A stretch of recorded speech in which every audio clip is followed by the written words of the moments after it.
Right, good evening, members and members of the public and the press attending. Full council meeting, BCP Council, and it's the 9th of December 2025. I'm Councillor Leslie Dedman, and as chairman of the council, I will be chairing the meeting, and I'm supported by the Vice Chair, Councillor Simon Bull. Now, I will set out the housekeeping arrangements for this meeting, and please note that the meeting is being recorded by the Council for live and subsequent broadcast, and it will be published on the Council website for a minimum of 6 months. In order to ensure that we manage the meeting effectively, please could everyone follow these ground rules. If you wish to speak, please indicate that you wish to do so by pressing the button on your microphone and then wait for your microphone to turn red before speaking. If there appears to be a consensus in the meeting for a motion, I will ask if there is any dissension, and when a formal vote is required, we will carry it out with the desk equipment, and the results will be displayed on the screens in the chamber. I think we're all very good at this now. If requested, a recorded vote will, as ever, require support from a quarter of the members. And if agreed, it will be carried out via the desk equipment. And the results will be obviously displayed on the screens. And the named voting results will be included in the minutes of the meeting. Members, could you indicate if you are leaving the room during the meeting and sign out of your microphone at that point by touching the screen and selecting the sign out option. And I will, in accordance with the Constitution, we will have comfort breaks as appropriate. Can you avoid leaving the meeting during a debate? And points of order must state the applicable Constitution provision. As ever, I assume, and I'm sure, that councillors will uphold the highest standards of conduct during our meeting and treat one another with courtesy and consideration. On behalf of BCP Council and as the chairman presiding over this meeting, I welcome all members of the public present. Your attendance is an important part of the local government democracy, and all members of the chamber support that. However, as I say at every meeting, but we don't always get that quite right, it's not a public meeting, it is a meeting being held in public. So apart from observing the debate, can you please follow the constitutional rules? And no member of the public has a right to speak or participate in this meeting unless they have been notified by democratic services with obviously a question which will be brought forward. So without that written notification, there is no other means by which any member of the public can participate in this meeting. And just a note to members that we do have 3 minutes to speak, which is quite a long time, and you will see on the screen when you are getting close to your 3 minutes. So I will try not to cut people off in mid-flow, but can we please try to stick to our 3 minutes? I've actually gone 3 minutes and 39, now 40, 41. I'm going to stop now. Okay, so agenda item 1, apologies. Chief Executive, can you read out the apologies for the meeting? Thank you. Good evening, Chair. We have received 13 apologies for this evening, and they are Councillor Stephen Bartlett, Councillor Olivia Brown, Councillor John Chalnor, Councillor Joe Clements, Councillor Chris Matthews, Councillor Vanessa Ricketts, Councillor Peter Sidaway, Councillor Vicky Slade, Councillor Michael Tarling, Councillor Lawrence Williams, Councillor Kieran Wilson, Councillor Julie Bagwell, and Councillor Joe Salmon. Thank you, Chief Executive. Agenda item 2. Chief Executive, can you report any declarations of interest received? Thank you. If any member is required to make any declaration of interest, they should refer to the flowchart. Set out in the agenda for guidance. Members are reminded that dispensation has been granted to all BCP councillors in respect of the home to school transport item at agenda item 10 and the community governance review item at agenda item 13, and this is to ensure all councillors are freely able to fully participate in the debate on these items and vote. Councillor Howell, you're indicating. Thank you. Firstly, with regard to apologies, Councillor Rice gave her apologies, and Councillor Miles is going to be late. With regard to declarations of interest, I have a conflict of interest in relation to item 7, which has been raised with the monitoring officer, and I'll be withdrawing from that item. Thank you. Thank you, Councillor. Thank you. Item 3, confirmation of minutes. Oh, sorry. Yeah, hang on. I'm so sorry, Councillor Armstrong, you're indicating as well. It's with regards to declaring an interest. Yes. So there are 2 items on the agenda, one to do with the home school travel, special educational need, and the other one to do with the youth justice plan. So I'll be withdrawing from the chamber for those agenda items. Thank you. Thank you, Councillor. Anybody else before we confirm the minutes? Right. Thank you. Item 3, confirmation of minutes. Councillors, do you agree to confirm the minutes of the council meeting, which was held on the 14th of October 2025 and then reconvened on the 3rd of November 2025? Do I have any dissension from the confirmation of those minutes? Right, I'm going to take that as approved. Agenda item 4, announcements and introductions from the chairman. The engagements that I've been representing the council on are obviously Remembrance Sunday, which I attended at Christchurch, and I know the mayors and the vice chairman attended elsewhere. I also attended the university graduation, which is always wonderful, and also this year the Health University graduation. The Health University has become a university and had a really, I don't like to say pompous, but it was wonderful. I'm not sure there's a better word. And the other thing that I went to was the Armed Forces business event. This is for veterans, and there are lots of people helping veterans get jobs or try to start businesses, and that was really interesting. And the speaker was Jeff Mostyn, who is always very good value. Vice Chairman, did you have anything to add to that? Just the ones you mentioned, Chair, the Pool Remembrance Parade and the graduation ceremony at Bournemouth University. Thank you. Thank you. Right, we are now on to agenda item 5, and this is the public issues. Now we have a public question. Oh, I just have to remind councillors, obviously, no discussion is allowed upon questions or statements. Susan Stockwell, is that who I can see at the end? Yes. Yes, thank you. You've submitted a question on the licensing. If you ask your question, Councillor Andy Martin will respond, I believe. Thank you. Cabinet may not improperly influence licensing decisions. However, this is no barrier to departments under the control of this council from properly carrying out their various functions by making objections to strip club licensing.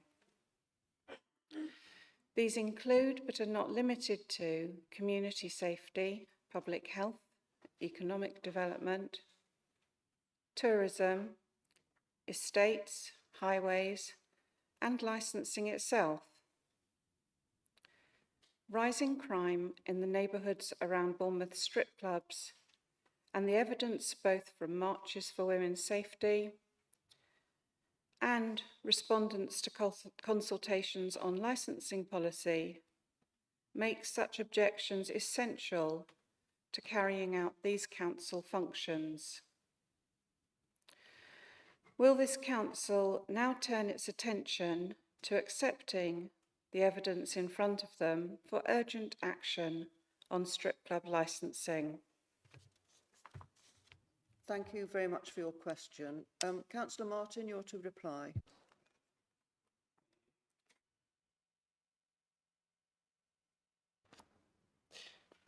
Susan, thank you for your question, and also thank you for your continued and welcome engagement with council matters. Council departments are aware of their ability to object to licences where they feel this is required. Additional training and guidance has been given to departments this year, including children's social care. Evidence should support objections, and both serious violence and antisocial behaviour have declined in Bournemouth Town Centre in the last year.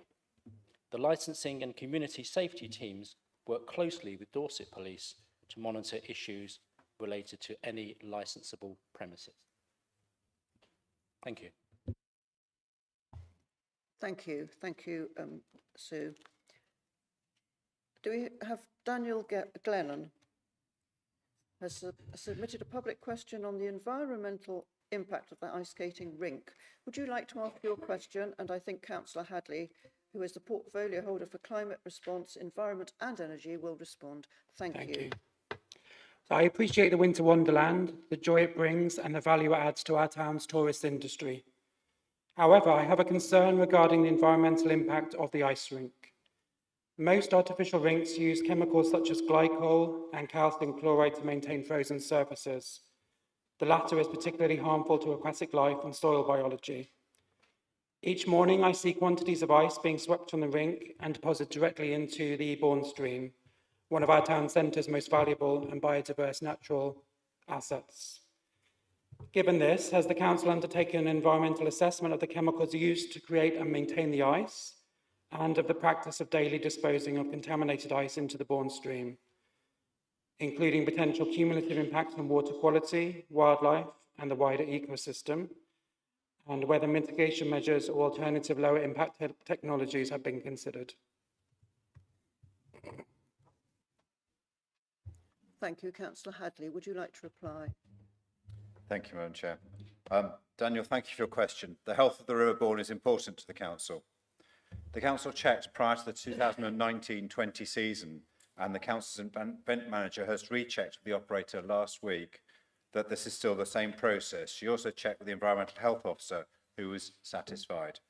It was established that the ice is made of pure water with all the glycol circulated through a closed system in the layer below. Permission for scraping the shavings into the Bourne was sought prior to the 2019-20 season of the ice rink commencing, and this was granted by the Environment Agency. The ice shavings created by the resurfacing of the rink are purely frozen water. As no chemical compounds are added to the water to aid with freezing, and all ice is created by freezing water sourced from a local freshwater standpipe, the Environment Agency agreed there would be no contamination caused through this process. Thank you for raising this concern. I hope this satisfies your query. Thank you, Councillor Hadley. That's very valuable information, I think. Mr. Roger Mann has submitted a question. Hello, Roger. On redevelopment, would you like to ask your question? And I believe the leader is going to respond. Thank you. Thank you for letting me speak today. Across Bournemouth Town Centre, there are cases where developers acquire sites, demolish the existing buildings, and leave the land vacant for extended periods, while waiting for market conditions to improve. This creates visible blight, reduces footfall, and undermines confidence in wider regeneration.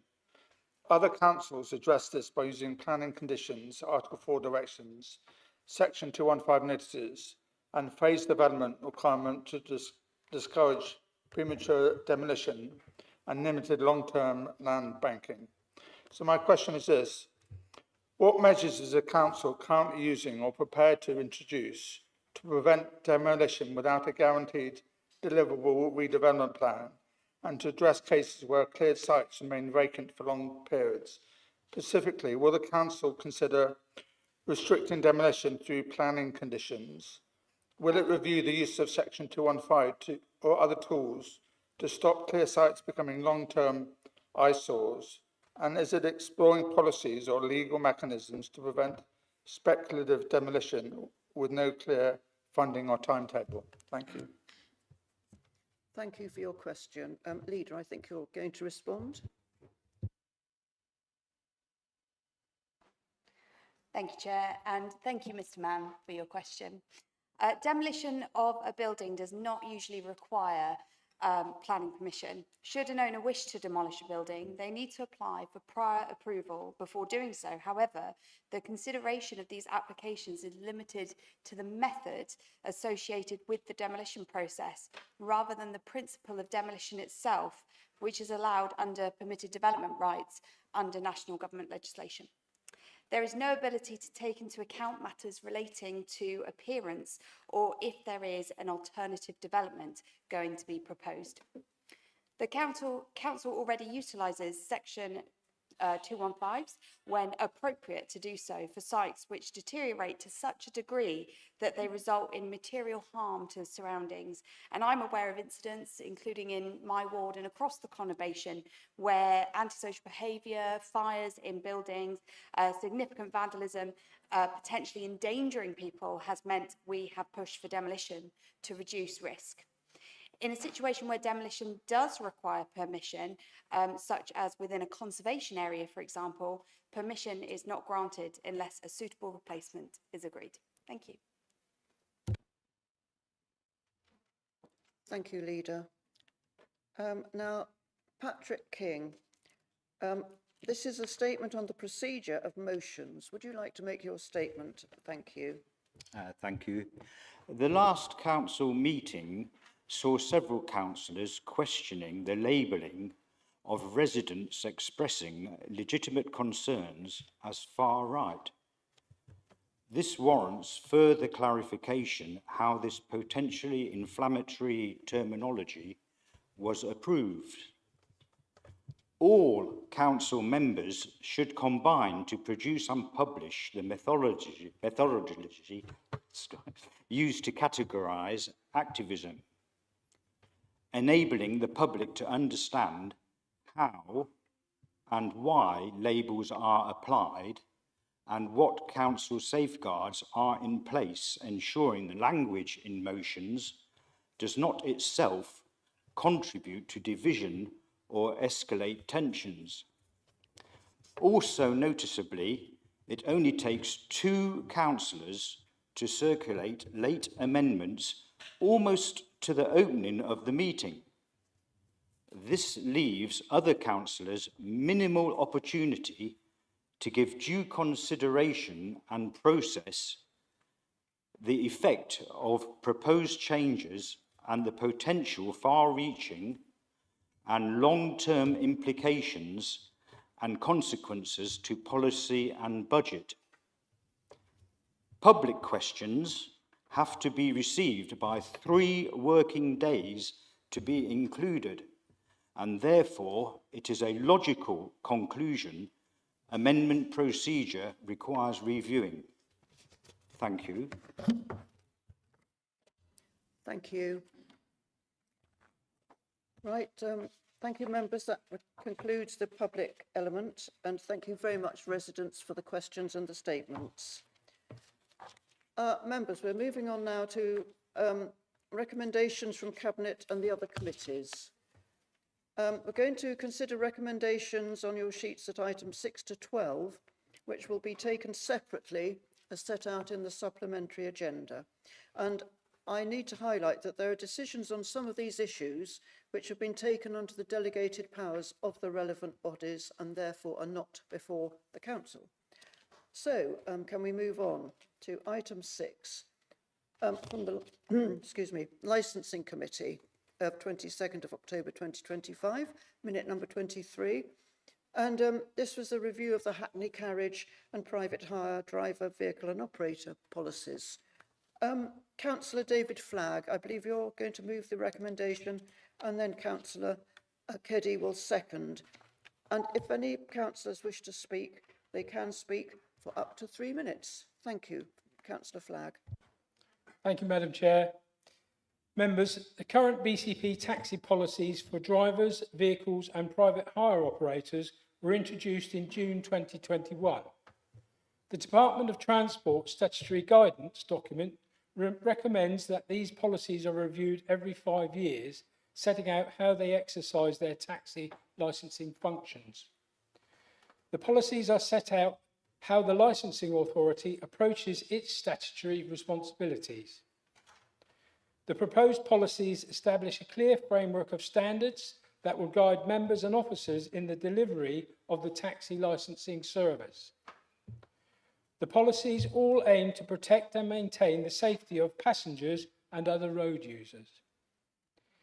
In this case, the Licensing Committee approved the proposed draft policies on the 12th of December 2024. Full public consultation regarding these drafts took place between the 3rd of March and the 5th of April 2025. 33 consultation responses were received, of which 11 are from BCP licence holders. The Licensing Committee considered their responses on the 22nd of October 2025. Members discussed the comments and agreed amendments to the policies to reflect the feedback. The agreed amendments were made and the policies are presented this evening for ratification. The policies will come in force from the 1st of January 2026 and will be valid for a period of 5 years. Thank you, Madam Chair. Thank you, Councillor Flagg. Councillor Keddy, are you seconding, please? Thank you, Chair. I will be seconding. And I would just like to say to members that taxi and private hire vehicles play a vital role in our local economy, whether that is getting people to work or school or keeping people safe in the nighttime economy. I would like to thank Nananka and the licensing team for all of their hard work developing a policy that is up to date and in line with the latest government guidance. Thank you. Thank you, Councillor Keddy. Councillors, do I have any speakers? Then I think we can move to the vote. Is this a consensus vote for this? Agreed. Thank you very much, councillors. That was agreed. Item 7, and this was from Cabinet on the 29th of October 2025, minute number 64. Upton Park Farm surrender of the lease. Now, Councillor Cox, I understand you're going to move the motion, the recommendation rather, and Councillor Hadley is going to second. And thank you, Councillor Cox.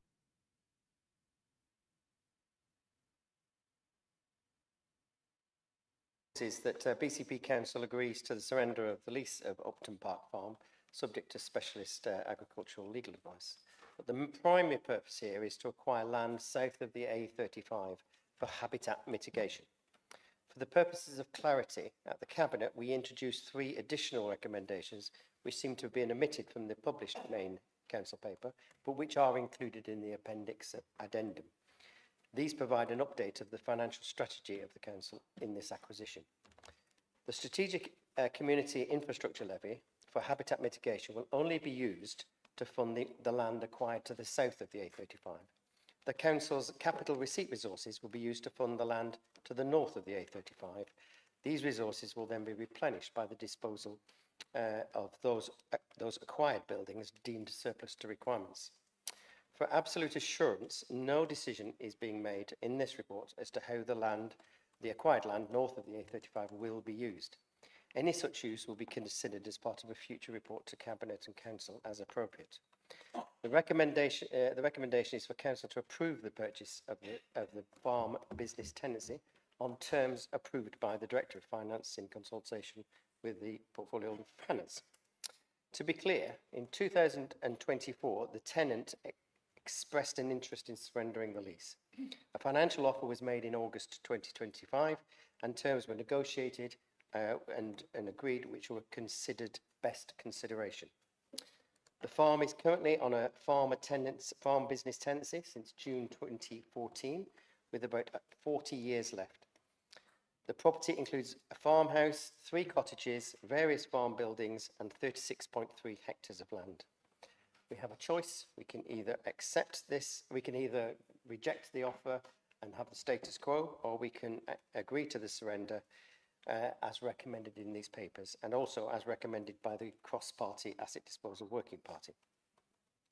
The council is required to obtain, just for further consideration, the council is required to obtain best consideration for asset transactions. It has had that.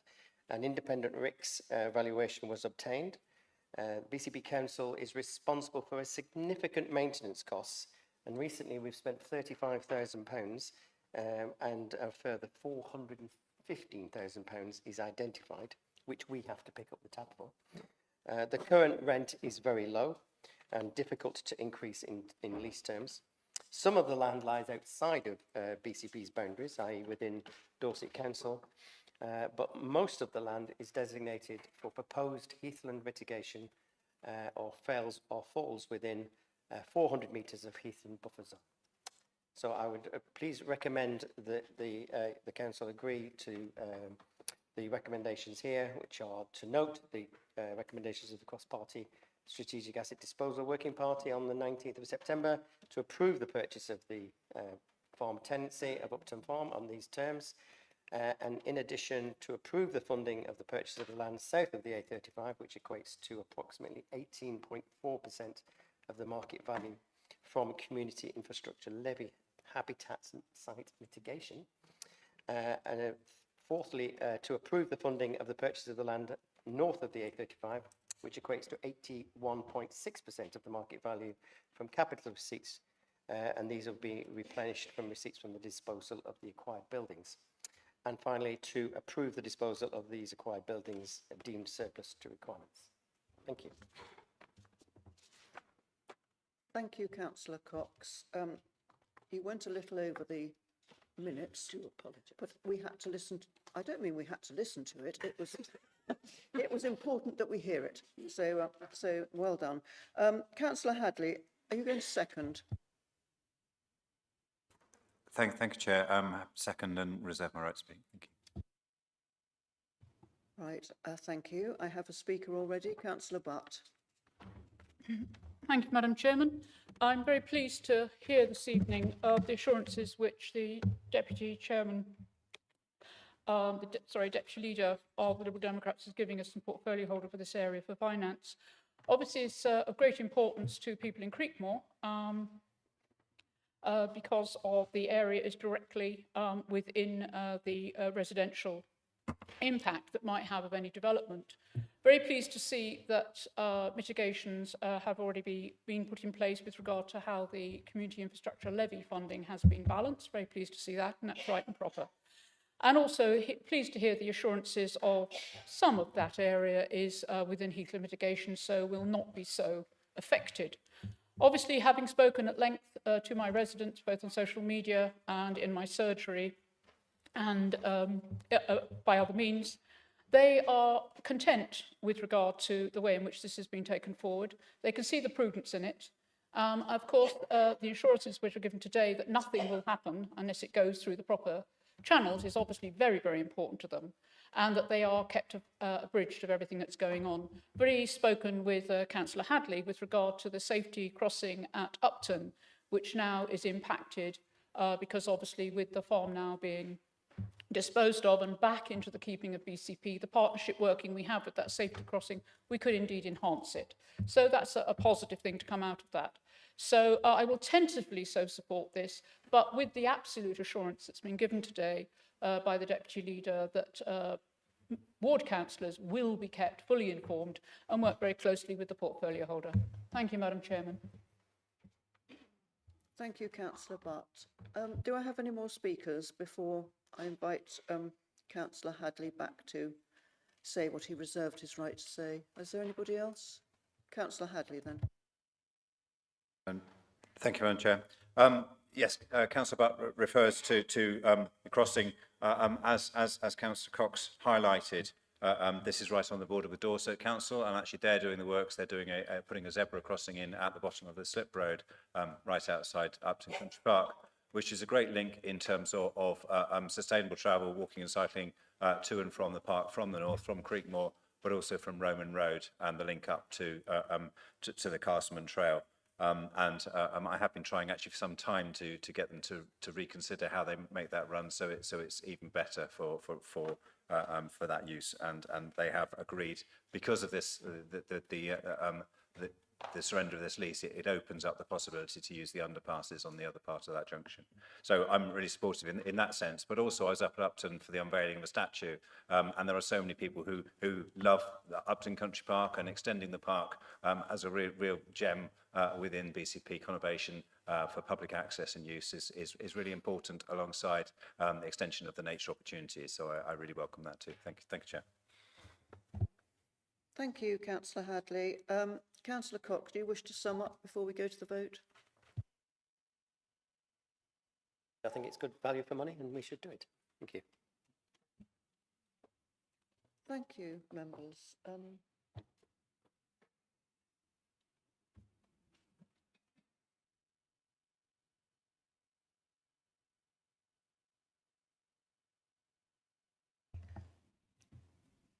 Councillor Allen, have you got a microphone over there?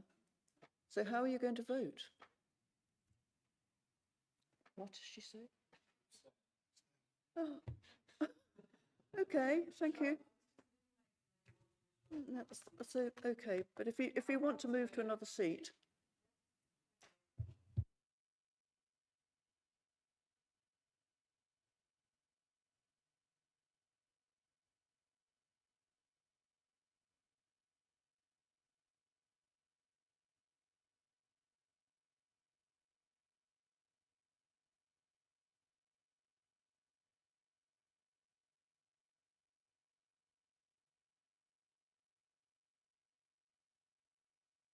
Right, members, we're just waiting while Hazel logs in. Thank you.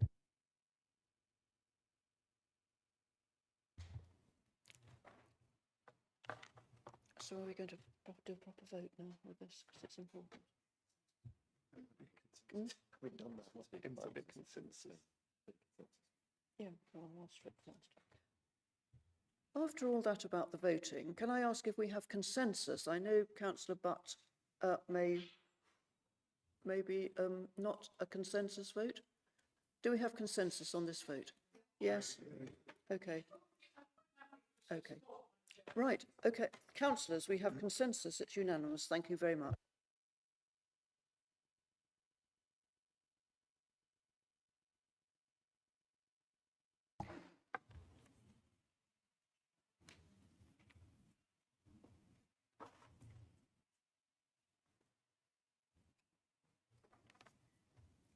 Right, members, item 8, Cabinet, 26th of November 2025, minute number 81. Up to, oh, we've done that bit. Okay, BCP Homes Asset Management Plan and Housing Revenue Account 30 years business plan.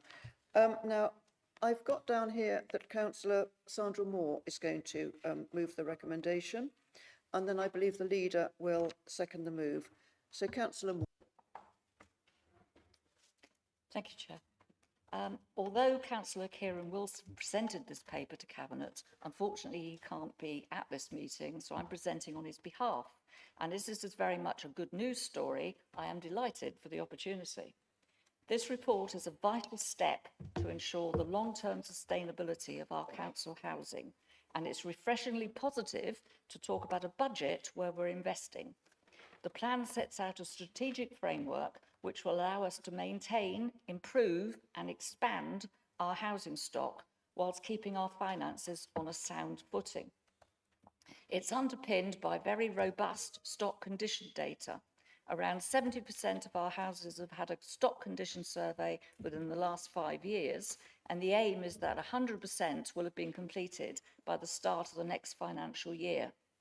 The plan is based on prudent financial assumptions reflecting our commitment to responsible management and compliance.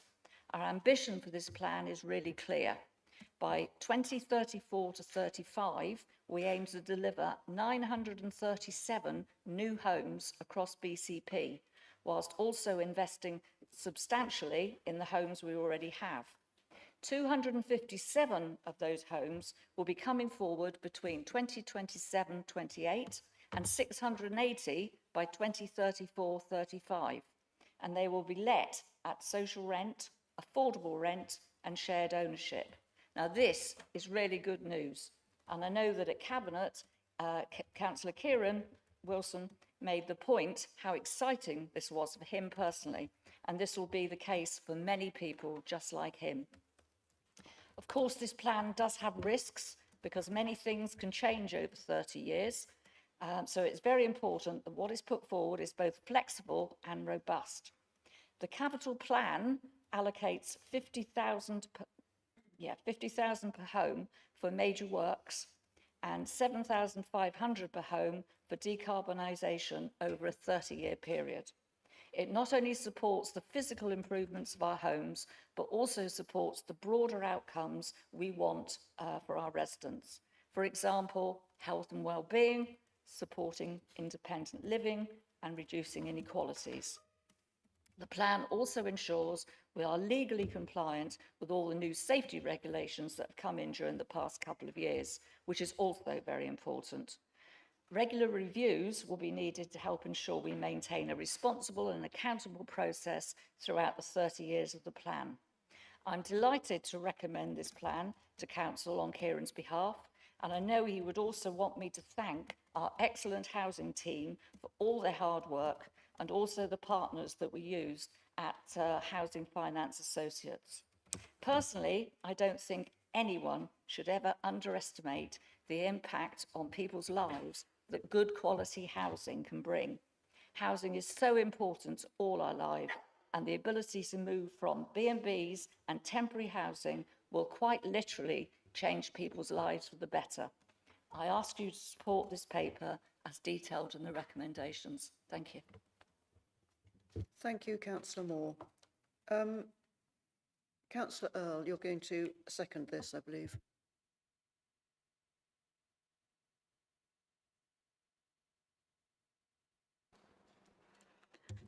Thank you, Chairman. I'm happy to second, but I'll keep my right to speak because I can see there's other speakers. Thank you. I have Councillor Tony Trent to speak on this. Thank you. Thank you, Chair. There's just a couple of points I want to make on this.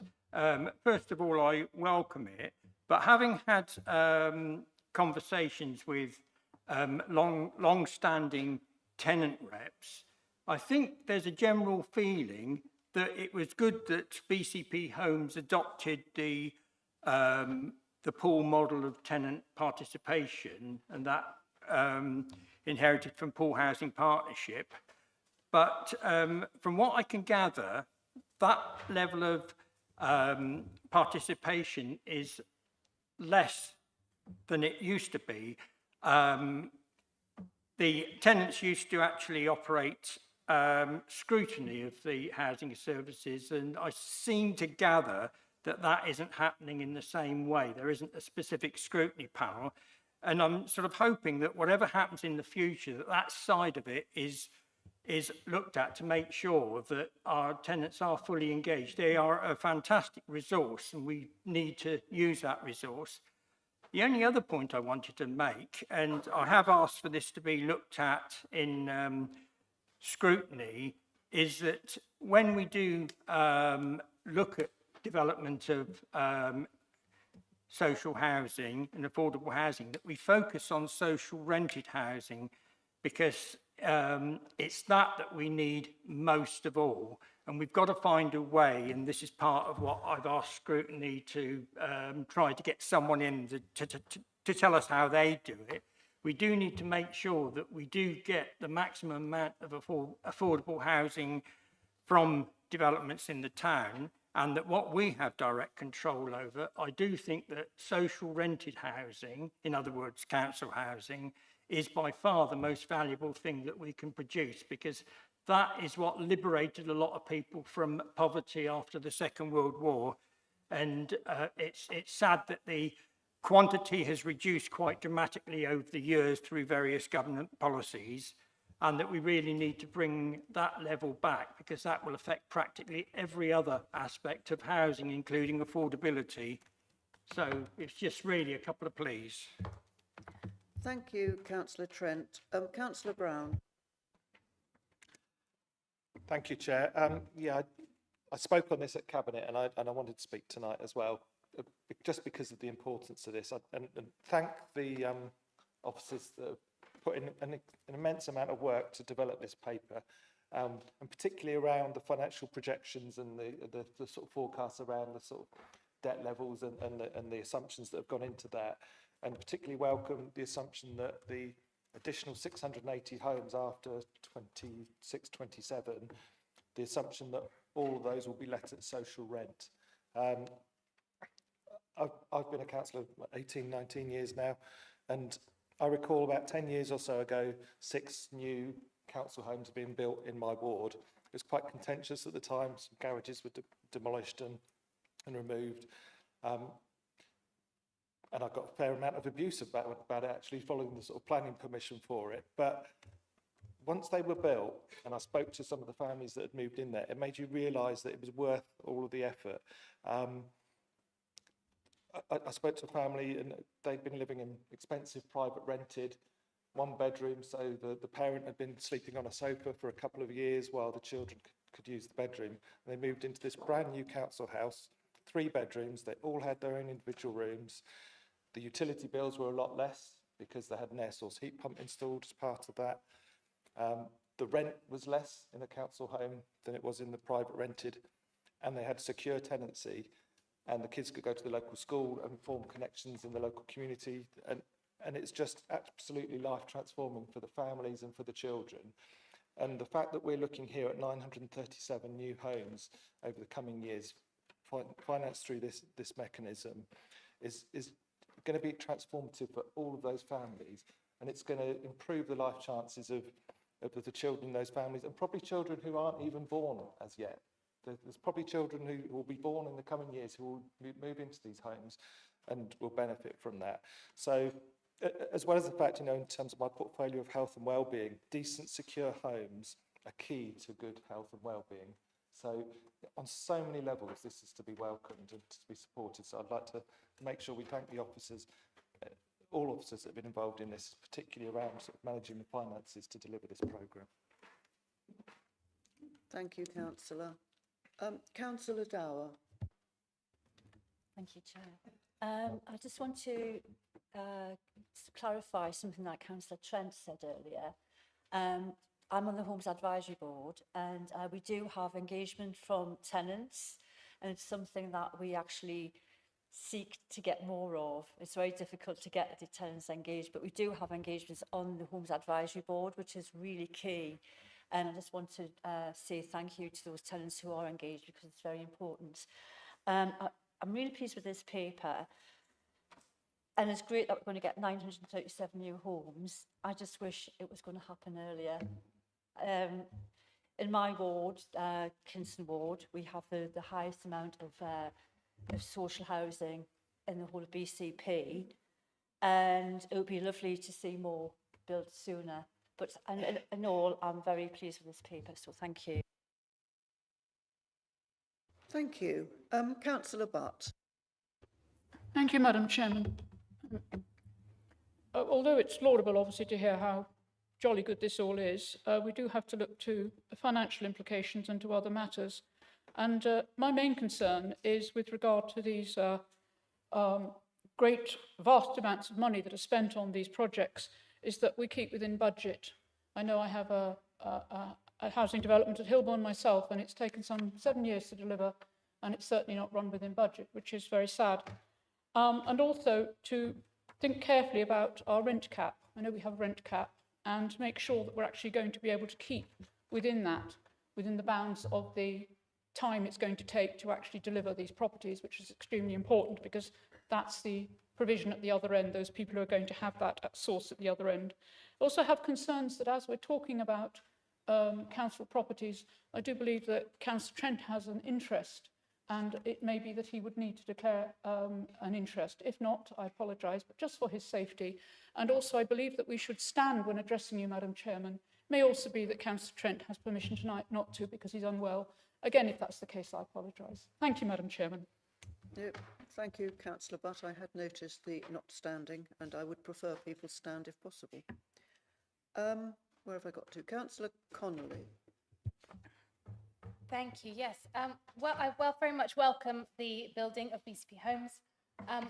I think it's worth noting that the quality of housing is important also. So I'm really pleased to see an allocation for spending on damp and mould removal for the existing stock. And I just wanted to reiterate the importance of that. And children we see growing up in a house with mould and damp is a travesty. So I'm very pleased to see that allocation in there, but this is really a question for the portfolio holder on the assurance had that amount allocated. I think it's 500,000. If that amount, you've had assurance that that is adequate to address the damp mould issues in the existing stock, and whether there'll be a watching brief on whether more is needed to be allocated to that. Thank you. Councillor Aikenhead.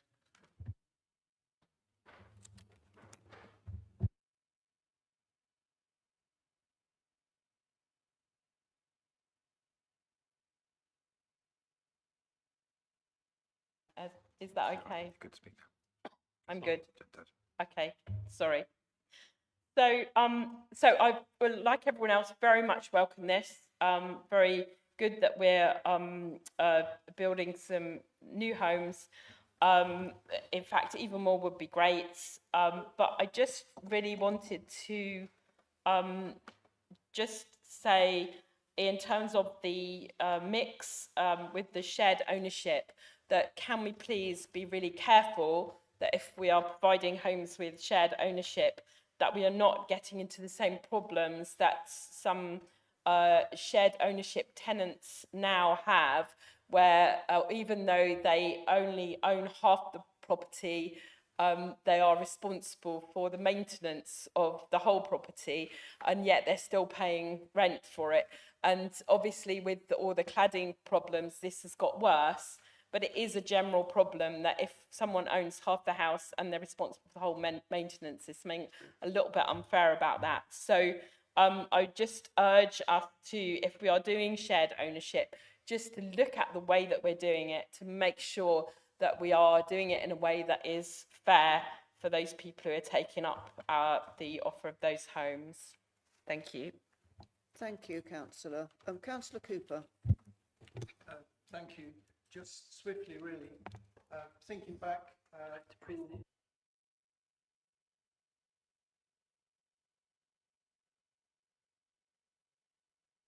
Is that on? Oh, no, it is. Yeah. Okay, apologies. Couldn't tell the difference.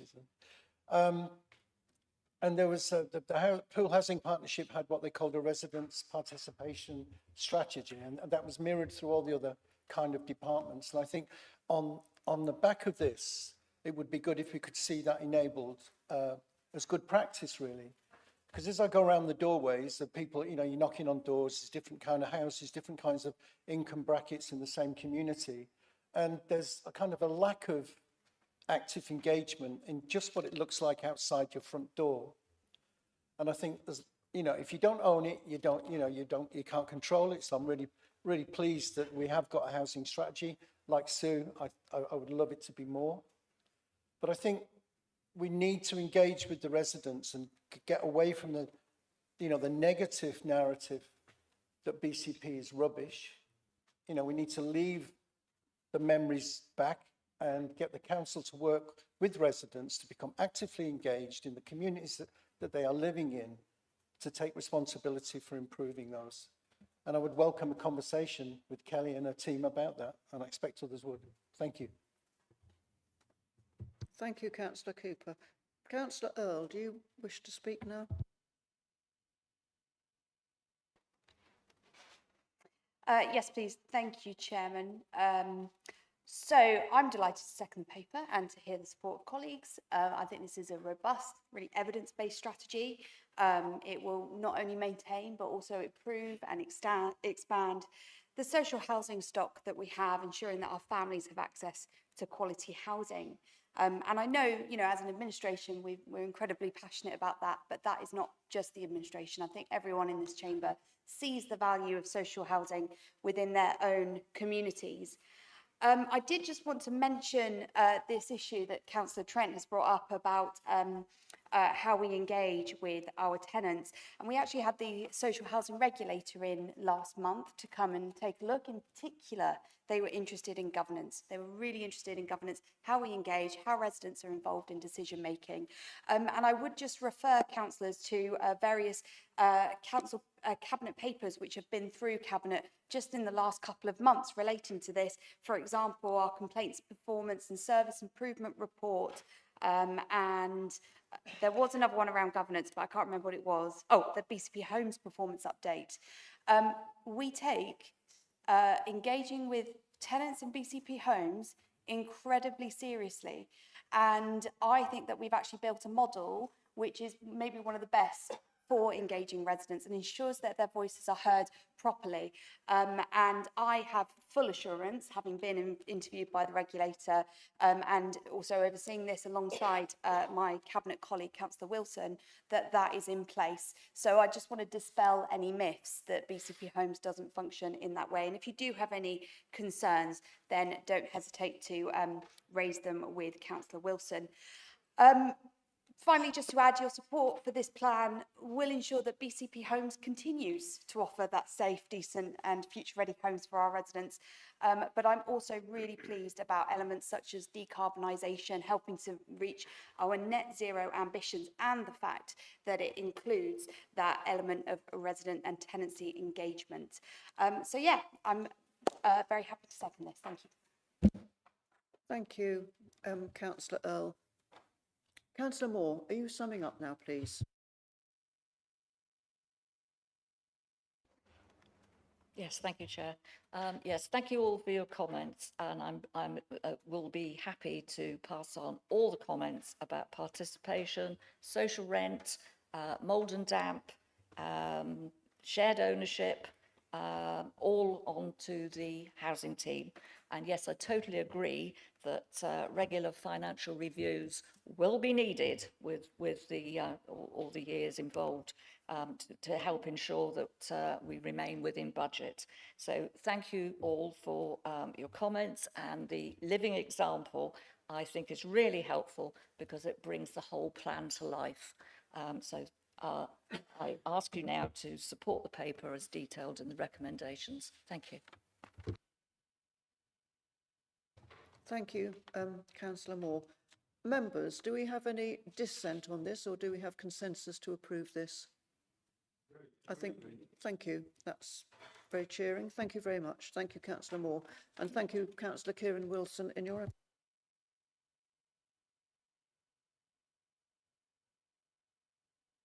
Right, we move on now to the Cabinet from the 26th of November 2025, Minute 83, Seacliff and Chine Management. Councillor Hadley, I believe you're going to move this recommendation. Thank you, Chair. Yes, we have 15.5 miles of cliffs along our frontage from Chewton Bunny in the east to the Rockley Park in the west, and whilst the bottom of the cliffs in most cases is protected by grant-funded changes, the cliffs themselves are not funded by grant and aid money, and so we have to look after those ourselves.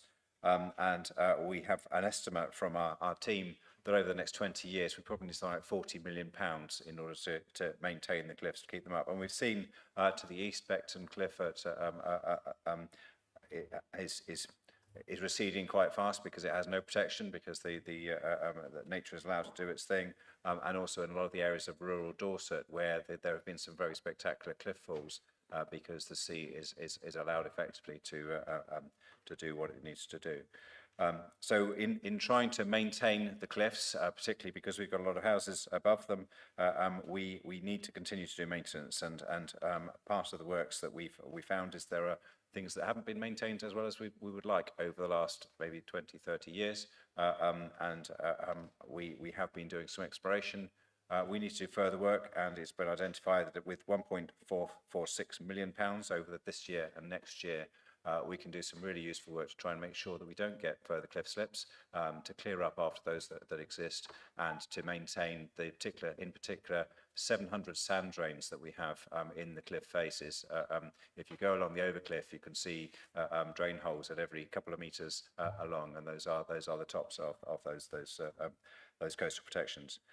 So this paper is requesting £1.446 million to do that over the next 2 years. We will need more money in the future, but it is about maintaining the cliffs to the best of our ability and working. Obviously, the request is for delegation to the Director of Commercial Operations with Chief Operating Officer for this funding to be able to do the best we can to maintain the cliffs, to maintain as well access to the beach and the commercial offers that we have in place for residents and tourists along our seafront. Thank you.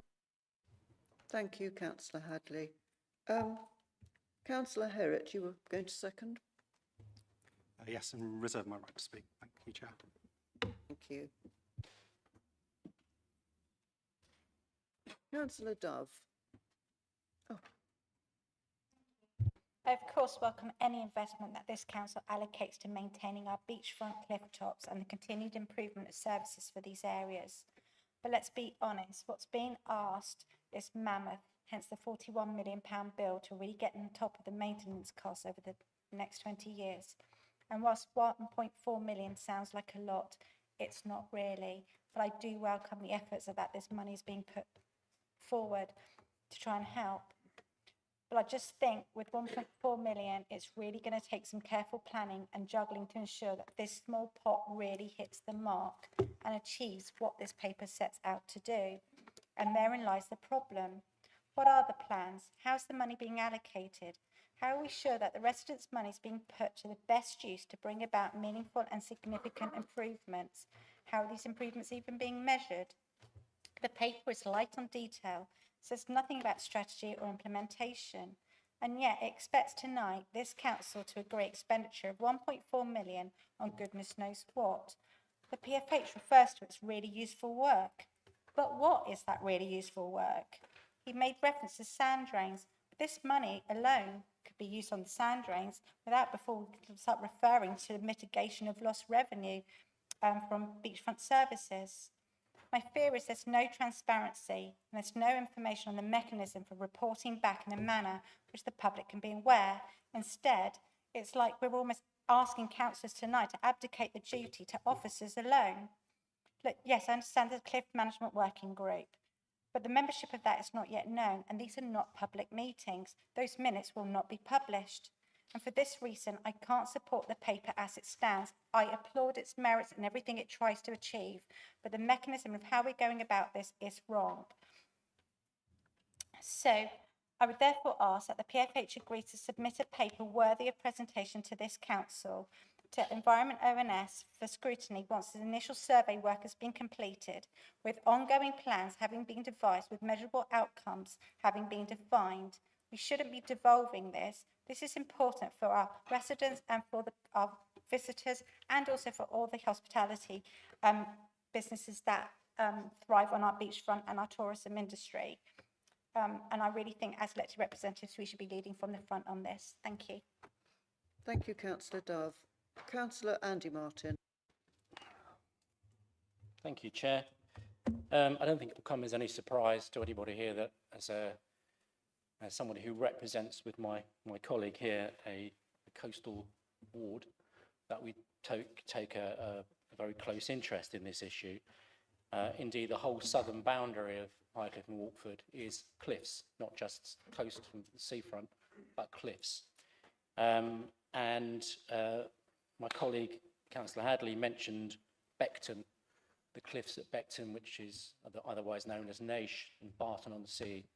So if anybody has ever visited that part of the world, particularly if you stand on the cliffhanger our own cliffhanger car park, and look over to that Barton-on-Sea, you can see that the cliffs have completely fallen into the sea. It's like some kind of apocalyptic landscape there. Again, as Councillor Hadley mentioned, they chose to do take a different approach there, but you can see the cliffs falling into the sea almost on a daily basis. And it's quite a devastating picture.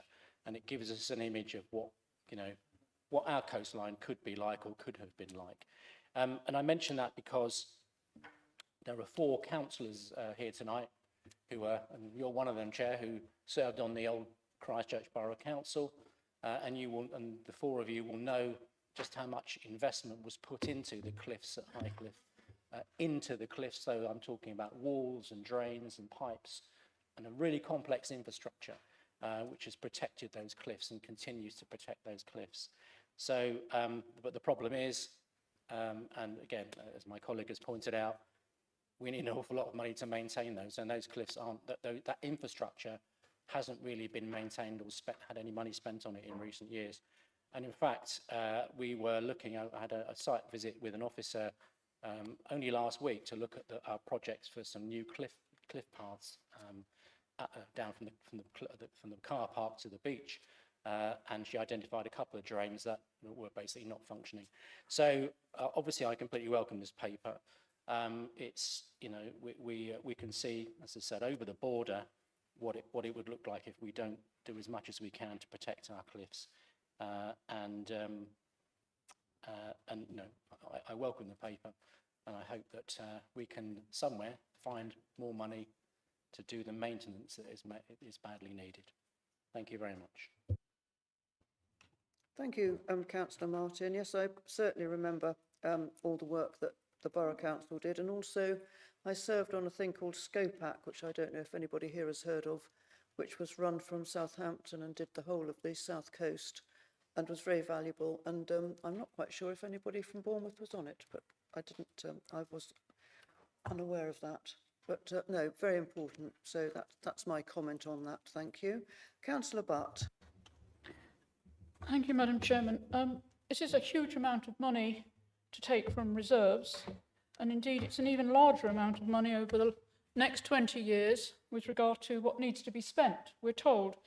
But the word estimate is used, and then 41 million is used after it. And I'm just wondering how we in this council do estimate. Are we using an actuary who's actually giving us the figures and considering all the risks, or is it just back of a fag packet? Because it's very concerning. And also this report for me is just a textual report. There's no financial implications or no financial impacts or no financial information whatsoever, other than it's going to cost A, B, C and D, and the money has been thus far going to be set aside. I wholly support Councillor Bobby Dove's proposal. I believe there was a proposal on the table today, Councillor Dove. If so, I so second it, that actually we go away and think about this a bit more, because the financial arguments are not there. I could not agree more with Councillor Martin and other councillors that this needs doing. Of course it needs doing, but we need to do it properly, because 41 million to me, to be absolutely honest, over 20 years seems well short, well short. So I'm just concerned that how do we in BCP work out these estimates? Is it just get a fag packet, pop some numbers down and that'll do? Or are we actually using professionals, actuaries to do this, or indeed our own in-house professionals? Thank you, Madam Chairman. Councillor Rigby. Thank you, Chair. While this exact paper hasn't come to Environment and Place ONS, we have been working with the FSN team about the cliff and coastal erosion management plan for quite a while, and the last time it came to Environment and Place was in July this year. And we got a pretty good history lesson about what's been happening with our cliffs, which was a lot of things I didn't know about. And one of our suggestions was actually maybe we should have some information things so people can tell what's going on with our cliffs. And one of the things that struck me is huge amounts of work went on in the 1950s to the 1990s in cliff stabilisation work across Bournemouth specifically, but across the whole of BCP. And from the 90s onwards, nothing happened until the 2020s. So we've had a 35 year gap, call it what you will, gap of not doing work. So we're actually playing catch up with what should have been going on, and the lack of experience, the lack of funding over those years is probably going to result in us having to spend huge amounts more money now. I think some of the sand drains that were originally put in still haven't been located. So there's huge amounts of work to be done, and I don't think that 1.4 million going from reserves to finalise the cliff and coastal management plan, which I think is due to come in the early part of next year, March or April, something like that, to actually get better knowledge about our cliffs, what's going on with them, and how we can retain them for the future, because I don't think anyone's going to be surprised that it's probably quite important that, you know, most of Bournemouth and Poole doesn't fall into the sea. And I'm not saying that the FCN team can do, was it King Canute and try and hold back the tides, but we've got to try and do something. And the more we delay it, the more problems we're going to have, the more cliff slips we're going to have, the more incidents that are going to happen during tourist time, which are potentially more life-threatening. We've already seen the vernacular, which I think isn't even going to be repaired within the current strategy and needs to find funds from elsewhere, whether that's, well, wherever that's from, I don't know.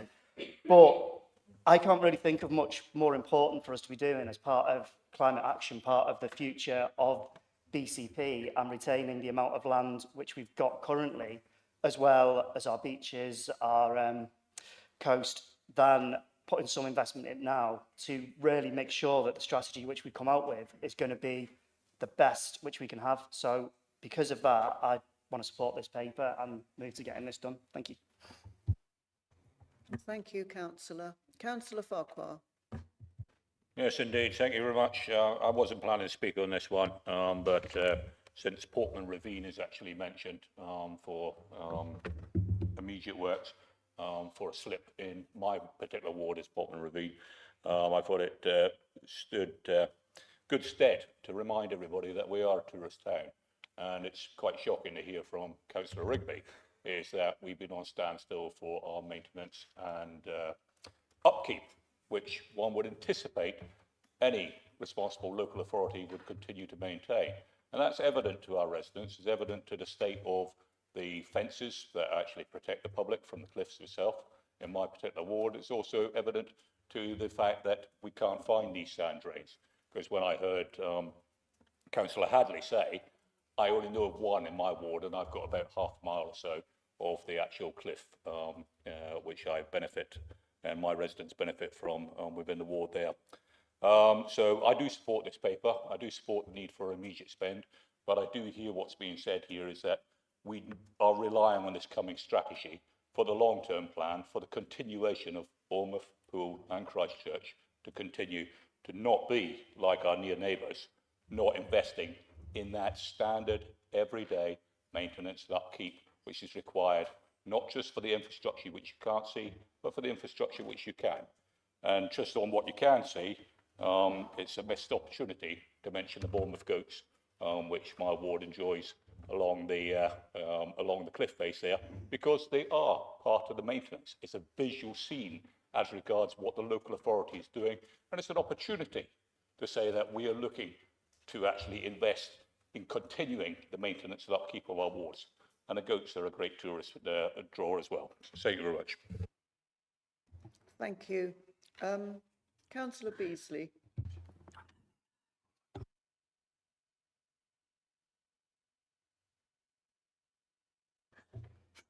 That's all right, John can... Thank you, Madam Chair. I'm broadly supportive of the paper and the intention to address what is a very major and long-term issue, much in the way that the former Bournemouth Council did, and no doubt the same is true in Poole and Christchurch. What I am concerned about, though, is the detail, is what's actually going to happen and the accountability and reporting. So £1.446 million is clearly not going to go very far across 15.5 miles of beach and cliffs.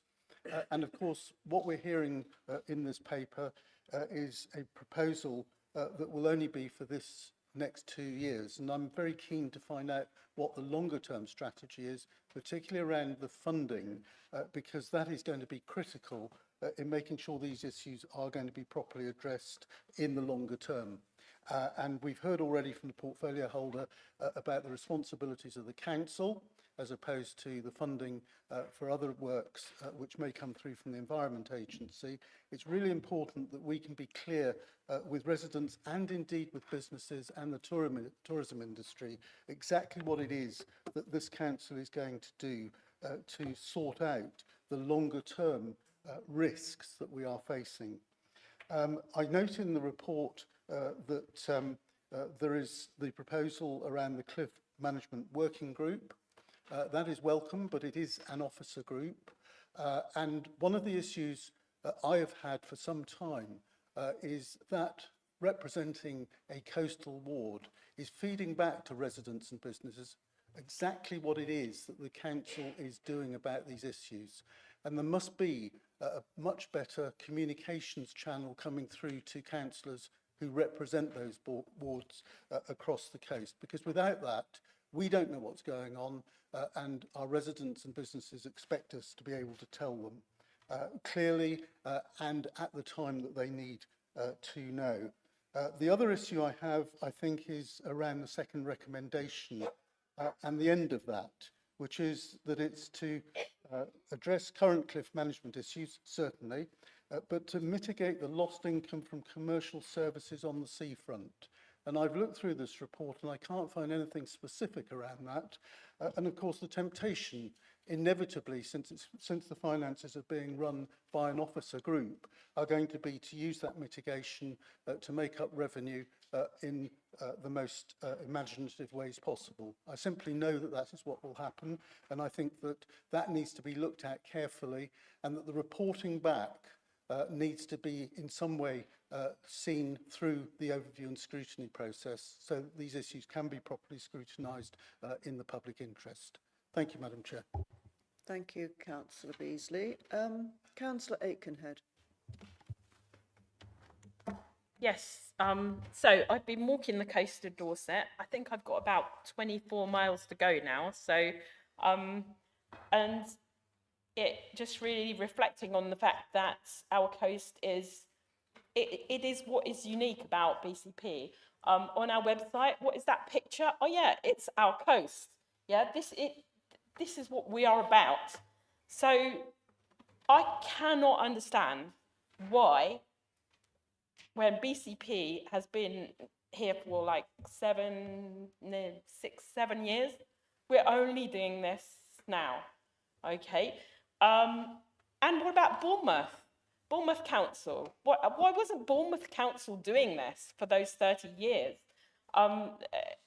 That I kind of understand BCP didn't do it because Bournemouth Council weren't doing it, and things got put over from one council to the other. But it's so obvious that we need to do this now. And I can't understand why people are saying, oh, we've got a delay for this, we've got a delay for that. No, I think if you're interested in this and you wanted to input into the detail, maybe the time to do that was before the paper was written, maybe pushing for it to happen. So for me, this is so important that we do this, that we look after our coast. And we need to find the money to put in the budget to do this year on year. And it's not, I know it's not going to be easy to do that because the council doesn't have any money after decades and decades of less and less money going to councils. So yes, it's difficult, but yes, we've got to do it. It's our responsibility.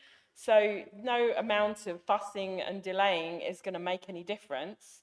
This job needs to be done. Thank you, Councillor. Councillor Filer, and I'm going to close the list now after Councillor Canavan, because I think we've had a very robust discussion on it. So Councillor Filer, and then it will be Councillor Allen and Councillor Canavan. Councillor Filer. Thank you, Chairman. Well, I'm born and brought up. I've never lived further than 20 yards from the cliff top. That's where I live, and that's what I love, and that's the area I represent. Lived all my life on Boscombe Cliff Top, and now I represent East Cliff, and it's an honour. And it is, I agree with Councillor Aikenhead, it's our duty. This is for the future. This is like old Father Thames, who will keep rolling along after we're long gone. Those cliffs will still be there, and we want them to be there. We want them to be the image that we remember from and that we all appreciate and that we know about. We came in on a boat into Poole Harbour on a cruise boat last year, and there were a lot of Americans on the ship having done the round Britain trip, and they said, oh boy, the White Cliffs of Dover. Well, it wasn't. It was the White Cliffs of Bournemouth, Poole and Christchurch, and I didn't tell them the truth. We have to spend this money and we have to spend it now. There's absolutely no point in putting it off. Let's get it done and let's keep the most precious asset that we've got.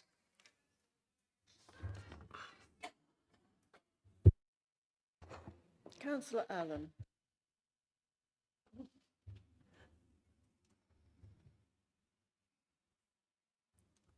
Thank you. Sorry, I was just waiting for the noise to stop. I'd like to back up my colleague, Councillor Beasley, about having conversations with our residents and being realistic with what we can achieve in the future. We've got the sad sight of what happened with the cliff fall in 2016. Gosh, nearly 10 years ago. And we lost the lift. And I think we just have to be realistic that actually we're still talking about stabilising that cliff. We're not talking about replacing that lift. And maybe that's a conversation we need to have with our residents. That might not be something that we can do in the future. And I just think that I quite often have residents write to me and say, so when are we getting our lift back? And I keep saying, right, well, I'll find out how we're getting on from the officers. And they come back to me and say, we're still stabilising. We've got some funding to do that. Excellent. But we just need to be realistic with what is achievable, and we need to communicate this to our residents so that they know what the future looks like. And maybe we need to accept that some of these assets aren't going to come back. So I just hope that we can be realistic in the future looking at funding. Thank you. Thank you. Councillor Canavan and then Councillor Herritt. Thank you, Chair. When this came to Cabinet, I did make the point that I thought 1.446 million was okay, but actually in the scheme of things, given the cost that this is likely to incur over the longer term, that's some quite more detailed analysis needed to be done of where we were. But in answer to one of the earlier points about what we're getting for that money, I think the paragraph 15 tells us what we're going to get for that money. And I think it's fair enough, because what it asks for, what it's for, is that one-off money to do a rolling programme of inspection and a detailed analysis of where we are. So that's what that money is for, and that's what is needed in order that we can judge what we need to do next. Because without that, I think we are, stabbing in the dark to some extent. So we need that. We need to do that, and as already been said, we need to crack on and do it. The thing I think that we need to ensure, coming back to Councillor Beasley's point, there is a role for scrutiny here, but the onus to do that is on us as councillors. It's our responsibility to make sure that the residents get the value for money from what this paper sets out. So there is a role for scrutiny. We can do that. There is a process through which we can enable scrutiny to be done about this. So I hope we can do that. And I'm sure at some point, scrutiny will be looking at this to see exactly what is being done and ensuring that in the longer term, we know what we're going to do and how much it's going to cost. Thank you. Councillor Herritt, you reserved your right.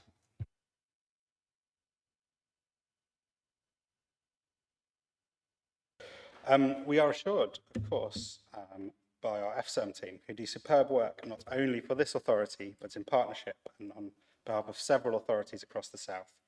It gives us access to top expertise and income with work done elsewhere as well. Beyond this, I would also recommend, as mentioned by Councillor Rigby, that report that went to July's Environment and Place Committee, if you'd like further information on how the cliffs are managed, maintained and mitigated. Along with this paper, it does a great job at highlighting the work and challenges of our cliffs, a real highlight feature of our area, but they also come with a financial cost and some risk. It's also a paper for seafront wards from Hamworthy to Highcliffe, and for Councillor Martin's benefit, I specifically mentioned this alphabetically and from left to right on a map, and not because Highcliffe is in any way inferior to anywhere else. Needless to say, I am supportive of this, a long overdue move after multiple legacy administrations' neglect of the drainage as austerity hit. The longer term, of course, remains a risk with revenue budgets under continued pressure, no government money to protect cliff stability from groundwater at the moment, only from the sea. This means the ability to do further work will struggle without an improvement in government support. There is no doubt that this will require tens of millions of pounds worth of investment to mitigate against rising seas, increasingly extreme weather and climate change. To be clear, the impact on cost alone is 750k across the last 2 years in paragraph 14, and that cost, along with income impact that's been felt in lifts, trains and kiosks, with the team doing their best to mitigate, meaning the true cost is sometimes slightly harder to estimate, as their efforts reduce that combined with the reduction in risk. This is taking responsibility for our issues, making this, in my opinion, an extremely good investment. Thank you, Councillor. Councillor Hadley, would you like to sum up before we go to a vote? Thank you, Chair. Yes, thank you to all members for engaging in very actively in this debate. I wasn't expecting quite so much conversation, but that's absolutely fine. I think in terms of Councillor Dove's query about how can we be sure this money is being spent well, our FM team are really well regarded by the Environment Agency and by many other people involved in cliff management. The chair mentioned SCOPAC. There was actually a SCOPAC seminar today. So it's the Southern Coast Observatory, and they do lots of research into how the cliffs along the whole of the South Coast are being managed, how the sea is interacting. And our team are always very engaged and active with that, and are well regarded right the way along the coastal strip. In terms of the reporting back, the Environment Overview and Scrutiny Committee, as Councillor Rigby said, have looked at this year, and they're very welcome to look at it at any time, and the team produced a report for them. I think one of the things that I wanted to mention in terms of Councillor Martin's comment is that our neighbours aren't negligent. To the east, it's because it's a very natural area, and there isn't permanent habitation on the top. Parts of Dorset are maintained in a similar way, so Swanage and Weymouth do maintain their sea frontages, but a lot of other natural areas, the sea is left to do its own thing. So it's the context in which they're there. I think in terms of Councillor Butt's comments, yes, it's internal professionals, and they're very good, and we have two professionals who are actively looking at the cliff tops and have been doing quite a lot of work already. This isn't about starting to think about it. We have been experimentally sucking sand out of those sand drains to try and protect particularly the areas that are most at risk already, and so this is about extending that work and continuing that work. The goats are actually part of the maintenance, but they also provide part of the income because we get some stewardship funding for maintaining the nature of the cliffs, and it is also one of our nature reserves in our at scale looking after nature. In terms of the lost income, obviously there are areas of cliff falls where we've had to close some of the facilities on the beach, close some of the beach huts, and again that is a balance. And I accept what Councillor Beasley is saying about how we get the officers to ensure that they're looking at all of those areas. They are the professionals, but we need to make sure that we are scrutinising them. And I think that the challenge that Councillor Canavan said, it's down to us to keep on top of that. Councillor Aiken asked why we're only doing this now, and I would say we have been doing it for a couple of years, and also that we are looking at any opportunities for getting funding from the centre, and again, the team are very good at challenging nationally in terms of funding in that way. Yes, I agree, Councillor Fowler, our duty to keep the cliffs there. And how we engage residents is really important. One of the things, Councillor Allen, that we have done is created a guidebook for people who, because not all cliffs are ours, some of them are in private hands, but also where people live directly on the cliff top. It's important they understand that planting trees down by the water or sticking an infinity pool on the edge of the cliff isn't going to be great, because it might well be down the bottom of the cliff before too long. So it's about how they can help and how. And I think you're absolutely right in terms of some of the assets are not going to come back, or if they come back, it will be in a different way to the way in which they were conceived in the Victorian period, I'm afraid. Thank you, Chair. Thank you, Councillor Hadley. I'm glad to hear that SCOPAC was going this morning, and I'd like to pay tribute, from my own point of view, from Christchurch, to our councillor, Captain John Lofts, who knew everything about the cliffs in our area, and who I used to attend SCOPAC with.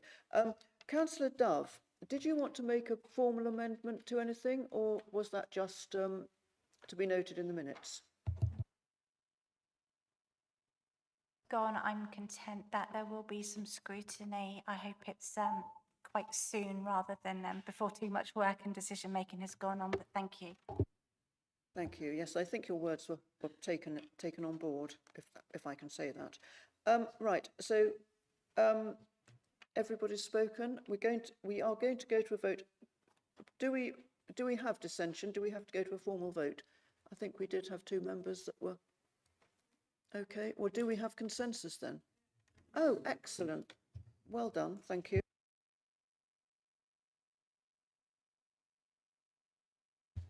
Right, moving on now to the home to school transport recommendation, which comes from Councillor Richard Burton, please.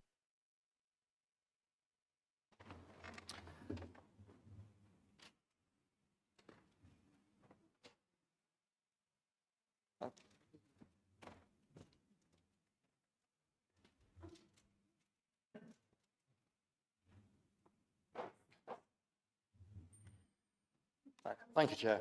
In BCP, we provide for 1,639 journeys from home to school and back every day of the school year. Well, we did when this paper was written. I'm sure that number has changed and probably has gone up since. That is about 1,334 door-to-door in a taxi or bus or minibus directly, and about 305 accessing bus passers or allowance for fuel wear and tear or personal transport budget. The logistics of getting those children, young people, from their home to their place of study and back in a timely and logical manner is complex. They all need to end up at the correct place at the correct time in a manner that meets their need. We also need to view these children and young people as far more than just passengers, but also prioritise their personal development and learning. Currently, this costs about £13.8 million as of 2024-25. The next year budget annual expenditure is about 16.3 million and predicted to grow to 21.2 million by 2028-29. This is nearly, for context, £108 per council tax-paying household.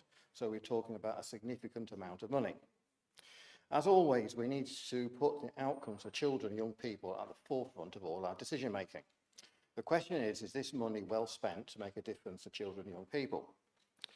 Already we have done a lot of work around this, and BCP performs similarly to other progressive authorities.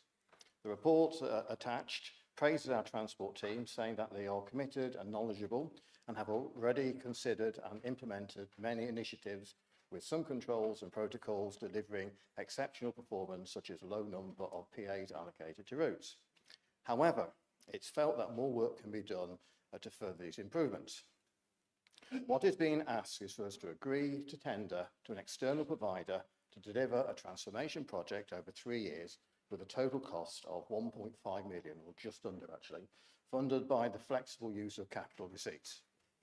Again, for context, that's equivalent to a little more than 1 month of next year's budget. This will deliver service improvements and outcomes for children and young people, and by the end of the project, ongoing savings in SEND school transport projected at around £3 million. And more importantly, provide for better outcomes for our children and young people.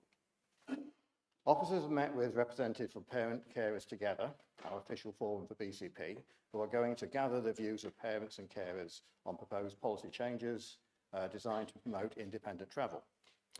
Parent, carers and young people will be consulted on any proposed changes to transport arrangements going forward. The first question that I asked when I looked at this paper was, why aren't we going to do this work in-house? And yes, so I'm always cautious of using external providers. However, we don't have the staffing and expertise currently available to do this work. To rectify this would take time and add expense, so the short answer is that the external provider can do this work quicker and cheaper than we could do it, as they already have the expertise and proven track record in this area. Councillor Burton, are you going to go much longer because you're well over your time? I nearly finished, but I didn't quite start at the beginning because I did have to wait, Chair. So if you look at Appendix G, you can see evidence of their track record. The external provider will also ensure their work provides the training and learning for BCP team so these changes can be maintained. So in brief, investing £1.5 million will develop a better and more child-focused service and produce a £3 million saving over the next 3 years.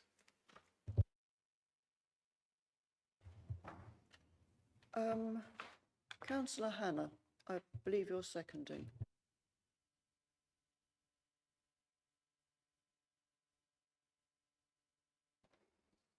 Apologies, I was waiting for red, but yes, very happy to second and reserve my right to speak. Thank you.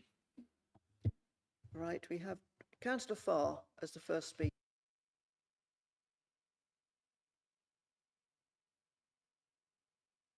There you go. Thank you, Madam Chairman. I feel urged to ask why we are paying taxi companies so much money. Also, what is proposed is actually good value for the taxpayer. Thank you. Thank you. Councillor Dove. Thank you.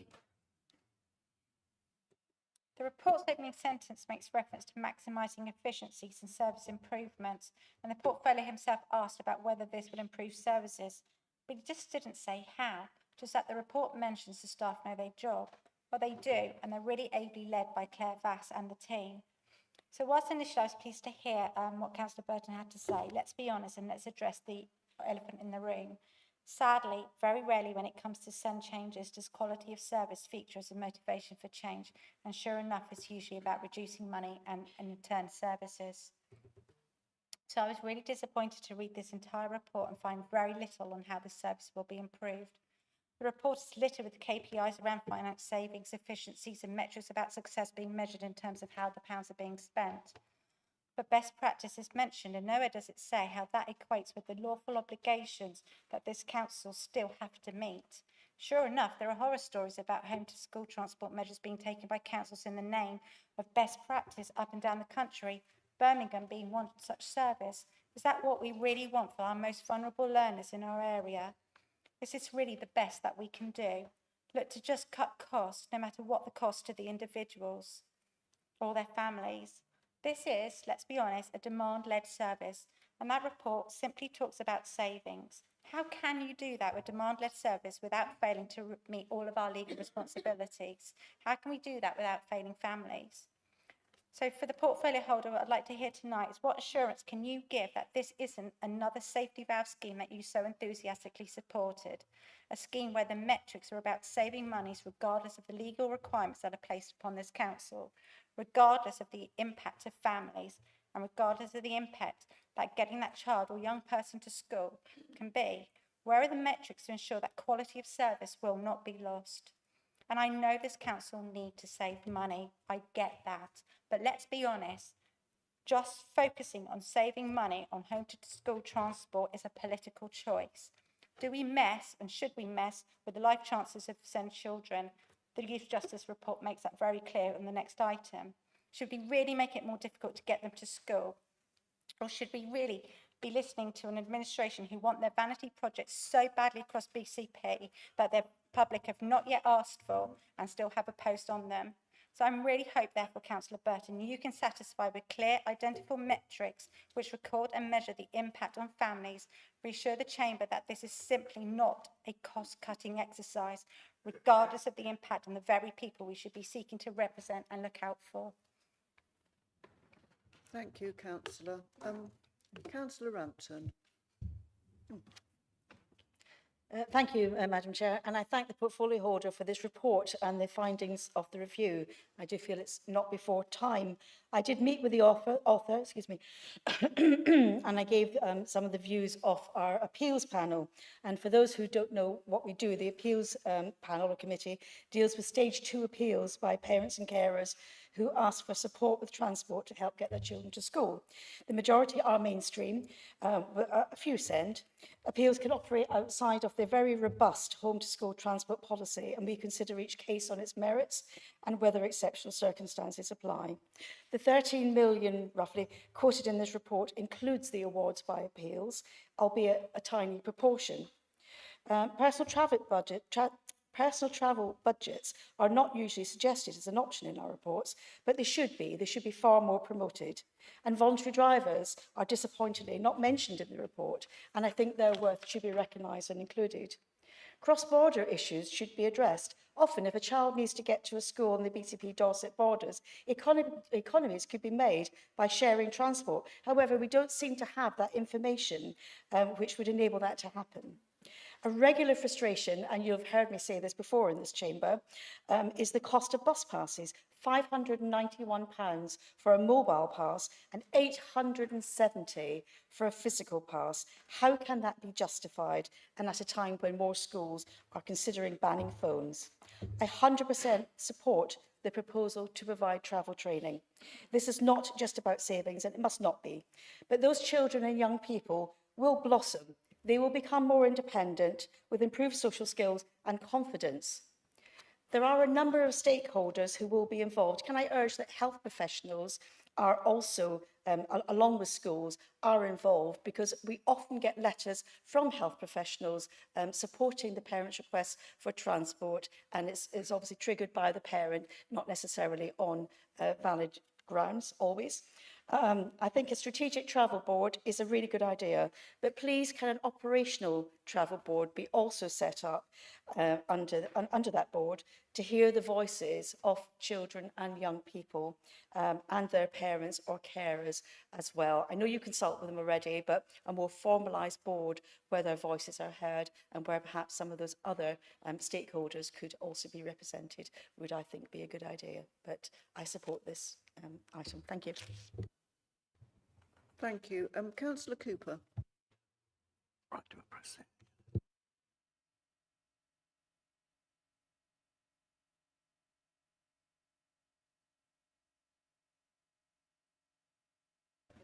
Right, okay.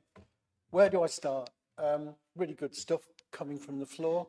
Some things that are a bit odd, that, you know, we have a statutory duty to transport children to school, vulnerable children. So that's one of the key things. We have a Labour government, which is doing some really good stuff, but the white paper has been held back. That's very problematic for local authorities, along with many other things. And a fundamental cause of a lot of this is 16 years of austerity by the Conservatives, who have hit children's services. Bear with, please. I listened to what you had to say with respect. 16 years of austerity where local authorities were cut and chopped and bashed. Young people, children, young people and families are now in an isolated desert of service delivery. So we've taken away all the youth centres. We closed the Sure Start centres. We reduced the local authorities' budgets by 35%. Imagine the impact that has on children, young people and their families who are vulnerable in need. I was really pleased to see this report. The corporate director and the portfolio holder are in for the long haul on this one. This is not about instant fixes. It's about looking into the future and saying, how on earth are we going to manage this complicated landscape? Where, as an authority, we're supposed to be looking after the children and young people and the families that pay the taxes, the rents, they do everything. There's some things that can scupper us. Really pleased to see the language that's used on the Overview and Scrutiny Committee, and people like CAMS have talked, and we've talked, and there's people in this room that are on that committee, about enhancing children and young people, developing their confidence. But we're kind of doing this all in isolation because we haven't got any partners out there in the wide world, have we? We haven't. Young people really, they're with the parents, and then they go to school. There's not much else. There's a few things. So I'd just like to say I was really chuffed to see this come through. It is a long haul, and I think it's a rocky road, but I'm pleased to see it. Thank you. I've not been very articulate, I'm sorry. Councillor Hannah. Thank you, Madam Chairman. I must admit I wasn't sure when I seconded whether that would simply be a formality or whether I would decide to speak. I do want to thank those who've spoken in support of the recommendations, but I also want to deplore the comments made by Councillor Dove, which I thought were extremely unhelpful and possibly not well thought out. And I would hope that I might be able to comment further without interruption. Members, Chairman. can we respect each other, please? Councillor Hannah, do carry on. In suggesting that this report is simply about saving money and is intended to make life more difficult for children and is at risk of breaching legal requirements, I think was deplorable. I think it was insulting to the portfolio holder.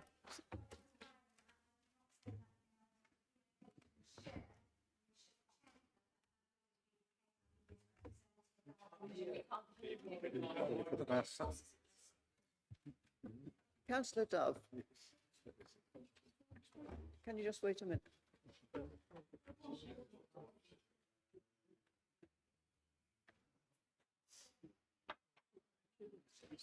Thank you. Microphone on now. And so it's 1.1. He's misrepresented exactly what I said. What I asked was for the PFP portfolio holder to actually reassure the chamber that this is not another safety valve in disguise, that we will actually be having the reassurance in the chamber that this is not just a cost-cutting exercise and that services will be improved. But to be misrepresented in that manner is deplorable, to use your words, quite frankly. Right, thank you. Now, Councillor Hannah, you reserved your right, so you're speaking now as a seconder, I assume. Thank you, and I continue on the same theme. I think even the point of clarification that's been offered, suggesting that reassurance of that kind is needed, is also somewhat insulting to the portfolio holder, and not only to the portfolio holder. This report comes from him, but it comes from him and from the officers of Children's Services, who have put it together with careful thought and deliberation, and they would not be putting forward a report of this kind purely in order to make financial savings and risking breach of legal requirements. So I repeat, I find the comments that have been made deplorable. I am totally reassured by the comments that were made by the councillors who followed, and appreciate the support that they have given. And in particular, I would pick up on Councillor Rampton's comment that the main thrust of this must be so that children will blossom by the new ways of transport that they might be offered, that they will become more independent, that they will become more confident, and that they will be better prepared for life. It is a major task. Councillor Burton has indicated the number of journeys that need to be arranged on a daily basis. There are major logistics involved. We are right to go to an external consultant for support on it, but I hope that we will achieve these aims. Thank you. Right. Councillor Burton, as the portfolio holder, would you like to sum up before we vote?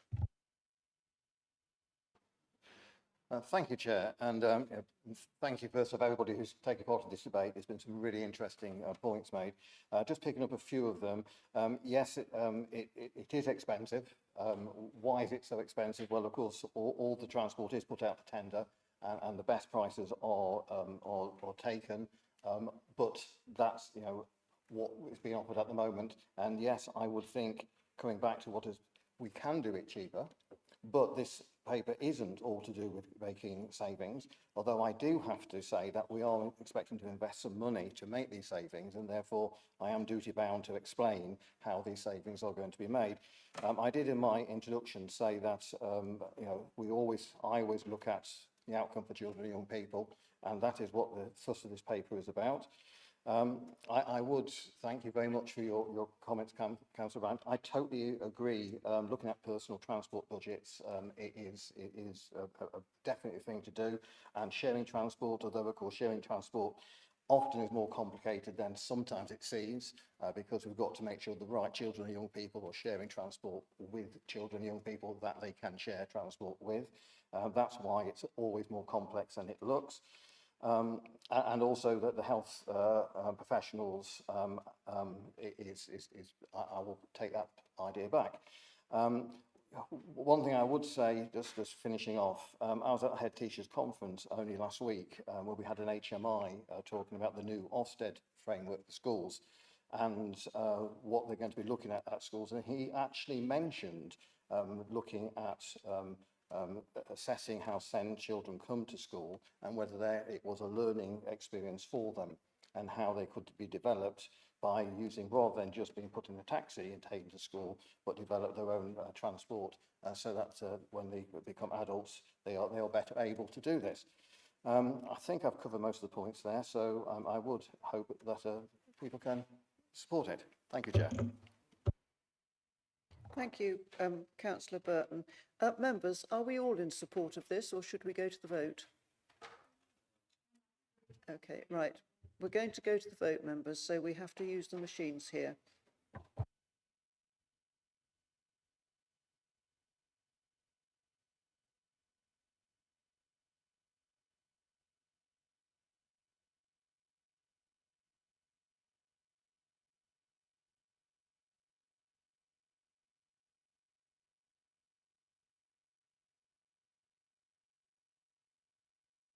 Has everybody voted? Sorry, what's the problem?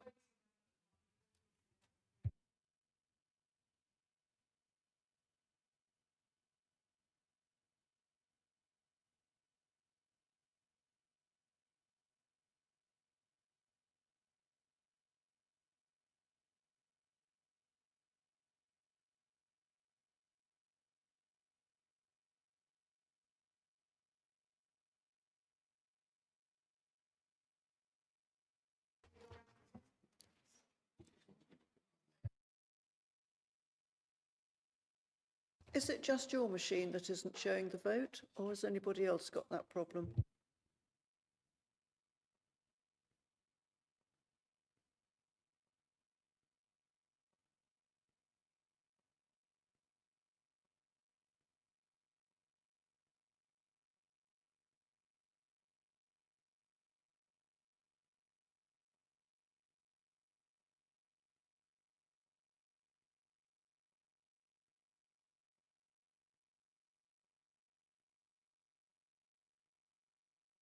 So the members who can't vote with the machine, which I gather is over there, could you indicate how you are voting? For? Right. Okay, I think we've got the message then.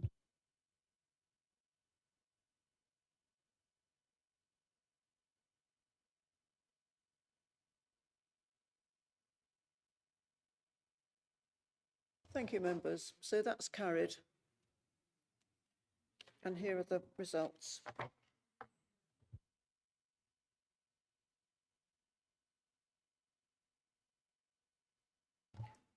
Can we move quickly on to the Cabinet of November 2025, minute number 85, Youth Justice Service Plan.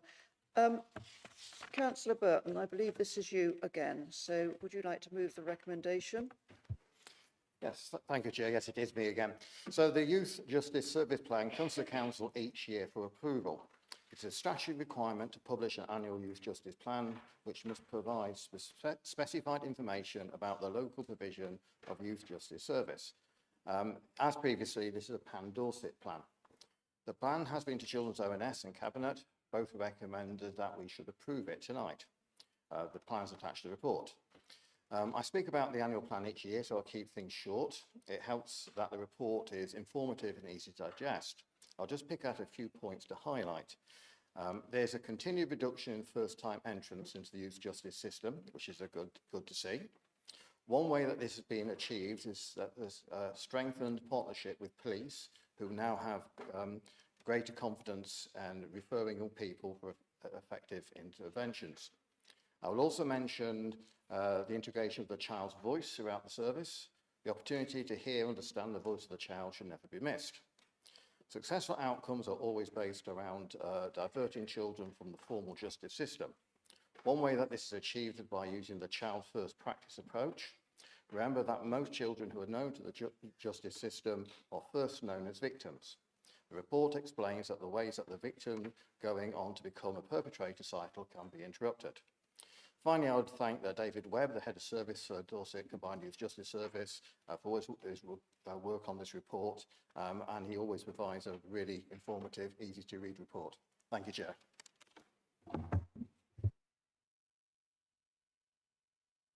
Thank you. Councillor Moore, I believe you're seconding. Yes, thank you, Chair, and happy to second, reserve my right to speak. Thank you. Right, thank you, Councillor Moore. So, Councillor Dove, you're the first speaker. Thank you. And I agree absolutely with Councillor Burton. The report's extremely detailed, and having seen these come through since 2015, I expect nothing less from David Webb, who we must acknowledge is an absolute expert in this field. Despite all of the qualitative and quantitative data, which this identifies the need for support with those with SEND, especially those with speech and language, I just don't see the plan. I don't see the strategy. I don't see how we're going upstream to reach these kids before they enter the judicial system. This is a series of data which has been put together, and clearly a lot of work's gone into it, but it just isn't a plan, it's a set of interpretive stats. And I just don't understand if there's a plan to do anything different, and there can't be, or else the equality impact assessment would be required. And I've said that's the reason why they're not going to be providing that equality impact assessment on this occasion. So now that we have this information, which we do every single time the plan comes up for adoption by the council, what's the so what? What difference is this plan going to make? So therefore, I ask of the PFH, for your benefit, Councillor Hannah, how much additional resourcing will this council support? How will that equate to staff numbers and costs? How many children or additional children are going to be supported through this additional support and the way that we're changing what we're doing? What are the numbers expected to come down by as a result of doing things differently based on the data in this report? Like I say, there's clearly a lot of good work going on. The results show that, and we must congratulate everybody who's been involved in doing that. But please reassure us that there's a plan, and we're not just going to do more of the same on this occasion, please. Thank you. Councillor Moore, you reserved your right, and I have no more speakers, so over to you. Yeah, thank you, Chair. I just want to point out that this Youth Justice Plan has already received approval from Children's Overview and Scrutiny and Cabinet. It's also clear that there is a summary of the Youth Justice Plan 25-26. Point 2 and point 3 explains exactly what the Justice Plan, as it says, it provides information on the resourcing, structure, governance, partnership arrangements and performance of the Dorset Combined Youth Justice Service. The plan also describes the national and local youth justice context for 25-6 and sets out their priorities for the year. And Dorset Combined Youth Justice Service was rated good in its most recent inspection report, which was published in January 23, and an action plan was produced. I really don't understand where you're coming from. It is there in the report. All you had to do was read it. And I'm sorry, but it's there in the report. Councillors, can we not talk across the chamber? Councillor Dove, can you sit still, please? Councillor Moore, do you want to carry on? I apologise, but it is there in the report. It's just not being read. But the plan it's actually produced annually, and I'm very happy to second. Thank you. Councillor Burton, would you like to sum up before we vote? Oops. Thank you, Chair. Yes, sorry, I made a mistake and I pressed the button again. Schoolboy error at that time. Okay, thank you for the comments. Now, I must admit, I wasn't expecting a lot of debate on this because it is a really interesting report and there's a lot of information. Now, Councillor Dove, you asked me quite a few specific questions, which I can't just answer here and now. If you are interested in those answers, do please email me. I would suggest, because this report has been to Children's ONS and Cabinet, I could have found those things out if you'd asked me back then, and I could have brought it for you tonight. The difference it makes, I think the report does show the difference it's making to our children and young people. There's other things I could pick out from the report, things that I'm personally concerned about, like, for instance, which is a national issue, that the number of care experienced young people who are highlighted in the report, and of course they are our children as corporate parents. So we could discuss all sorts of details in this and the way I would like to see improvement. But as I said, if some specific questions, do please contact me. Thank you, Chair. Thank you, Councillor Burton, and I hope, Councillor Dove, that has answered some of your worries. Members, do we have consensus on this? No? Okay, we'll go to the vote then, please, again. Thank you.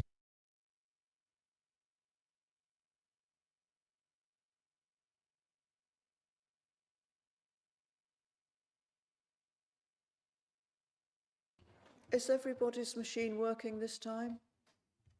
Oh, jolly good. Have we all voted? Thank you.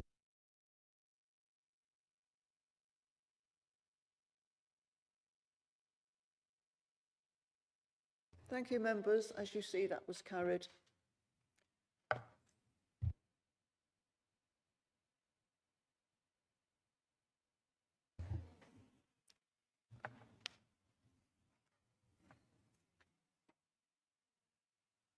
Right, members, I'm going to move on now. Oh, no.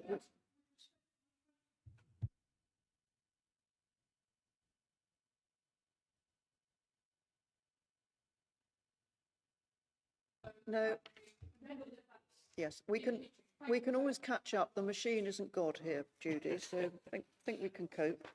She's coming in. Yeah. We're just waiting for one councillor to return.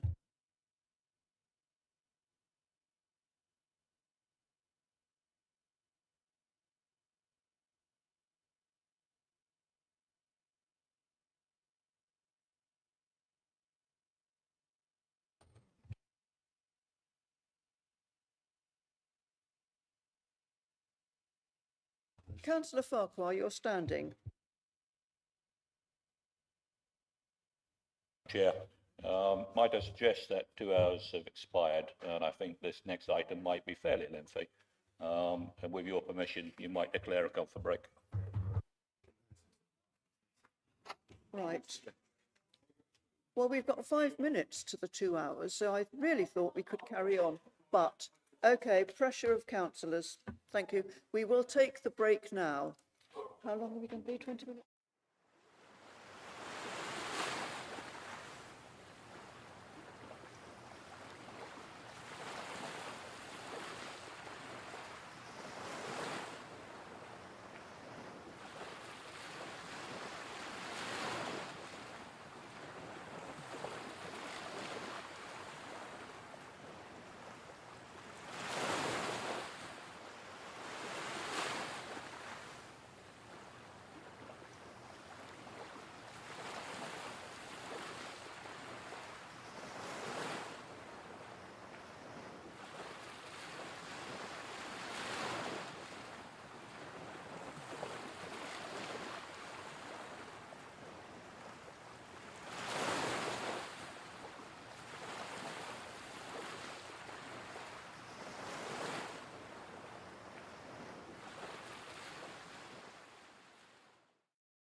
Right, members, we're live again. And we're moving on now to item 12 on your agendas, and it's Cabinet Minute number 86, Vitality Stadium, land, draft heads of terms. Councillor Cox, I believe you're moving, and then Councillor Herritt is seconding. Thank you.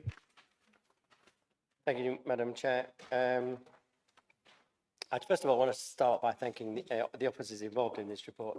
It really has been a long, detailed set of work to get to this stage and negotiations. The purpose of the report really is just to present the negotiated heads of terms for the leasehold disposal of 2 parcels of land at Kings Park to AFC Bournemouth, enabling the expansion of the Vitality Stadium. The heads of terms have been agreed in principle, subject to contract, and of course council approval.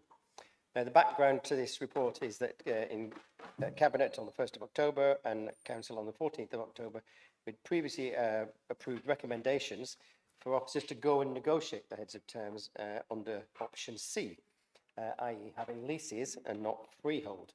And the report returns with the negotiated terms and seeks authority to instruct BCP's property legal team to progress the leases to completion. There are 2 leasehold disposals, the stadium land and the adjacent car park training pitches at Kings Park. The leases will be 125 years, and the car park rent will include upward-only rent reviews every 10 years linked to CPI. The appendices contains commercially sensitive details. Discussions of these requires moving of confidentiality exemption session under section 100. But in terms of the community and the planning context, the heads of terms aims to support AFC Bournemouth in its preferred timeline for stadium development while ensuring the best value for residents. The planning, I have to state and re-emphasise that the planning application remains independent and will follow statutory processes later this year. So this paper is just for the negotiated leases and heads of terms. So I would like to recommend to Council that it notes the Cabinet meetings on the 1st of October and the Council meeting on the 14th of October, approves the heads of terms recommended by officers and instructs BCP officers to agree the recommended heads of terms with AFC Bournemouth. So, thank you. Thank you, Councillor Cox. Councillor Herritt, would you like to second? Yeah, Would you be able to stand reserve up? my right. Could you stand up or not? Yes, and I will reserve my right, please, Chair. Okay, thank you, Councillor Herritt. Councillor Dove. So you won't be surprised to hear that having spoken on this paper back in October, it's still really extremely disappointing to read it in its current form. The report itself is full of errors and its misrepresentations. So let's be clear. I, like many in the Chamber, support the club, congratulate their successes and wish them many more years in the Premiership. But that still can't mean that this report should continue in its current form when it's so inaccurate. The report states that officers consulted with ward councillors on site in July to discuss the proposals, and ward councillors were then emailed on the 29th of July, informing them that the notice will go into the Echo and the website the next day. Just to be clear, this is not how events occurred, and I have the email trails to show that. And I'm saddened to see that the misrepresentation of facts are included in the report in this way. We were advised that the notice would be going to the Echo the day after the email was sent. That is the 29th of July. But a meeting was only held with the ward councillors once Councillor Lawrence Williams and I requested it. This was held on the 1st of August, after that notice was published. It then states that officers have consulted with ward councillors since the work started and continue to do so regularly. Well, given that the land sits within Little Down and Iford, could the portfolio holder please confirm which ward councillor from Little Down and Iford has been engaged with and when? Because it certainly isn't Councillor Williams or myself. And given these significant inaccuracies and the fact that it is in direct response to the comments that I made in the Chamber in October, I trust that this paragraph 16 will be amended before a vote is taken. Finally, nowhere does it mention that the land transfer to Bournemouth Council was done so under trust for the use of the public. Have the trustees been advised about the changes and what were their responses? These are all matters that I've raised with the officers and they remain silent on it. And as a result, it does the report and the residents a disservice. The report speaks nothing about the other users of the park as a result of these leases and the changes that it brings about. Those that attend grassroots footballs, the athletic stadium, the skate park, the soft play area, the bowls club. It says nothing about the impact that the closures of those car parks very early on match days will have across BCP to the residents that use that Kings Park. It says nothing about those that use the park to get to and from the 5 schools in the immediate vicinity and the changes that those reroutings will bring about. It says nothing about those that use the park to commute to and from Wessex Fields, be it by foot or by cycle, the 15,000 people at Hospital, JP Morgan, BH Live, etc. When we met on site, we spoke about landscaping to make the route safer for women and girls, increased lighting, planting schemes, and none of that has been included. Ward councils have been totally ignored.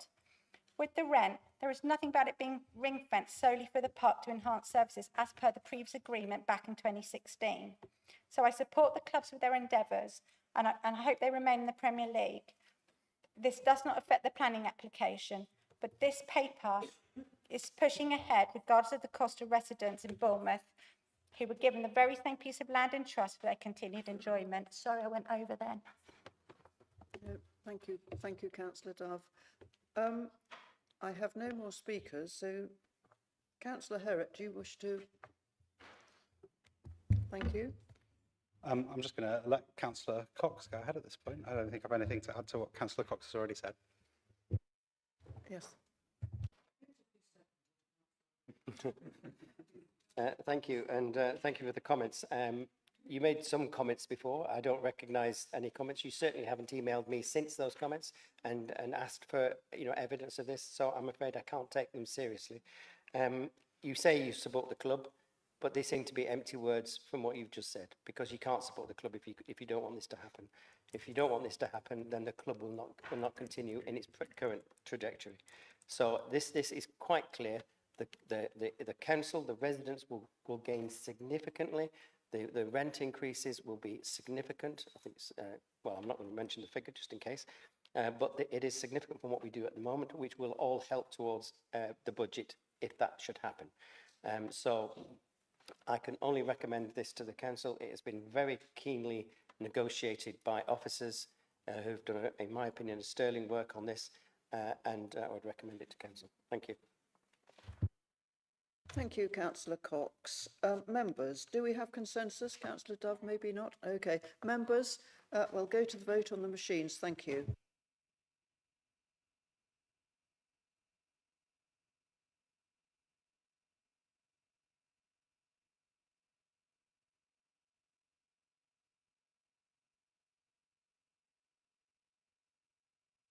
Everybody voted?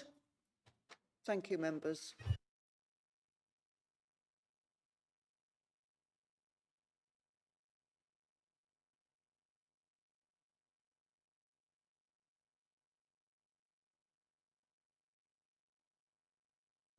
Thank you, members. That was carried.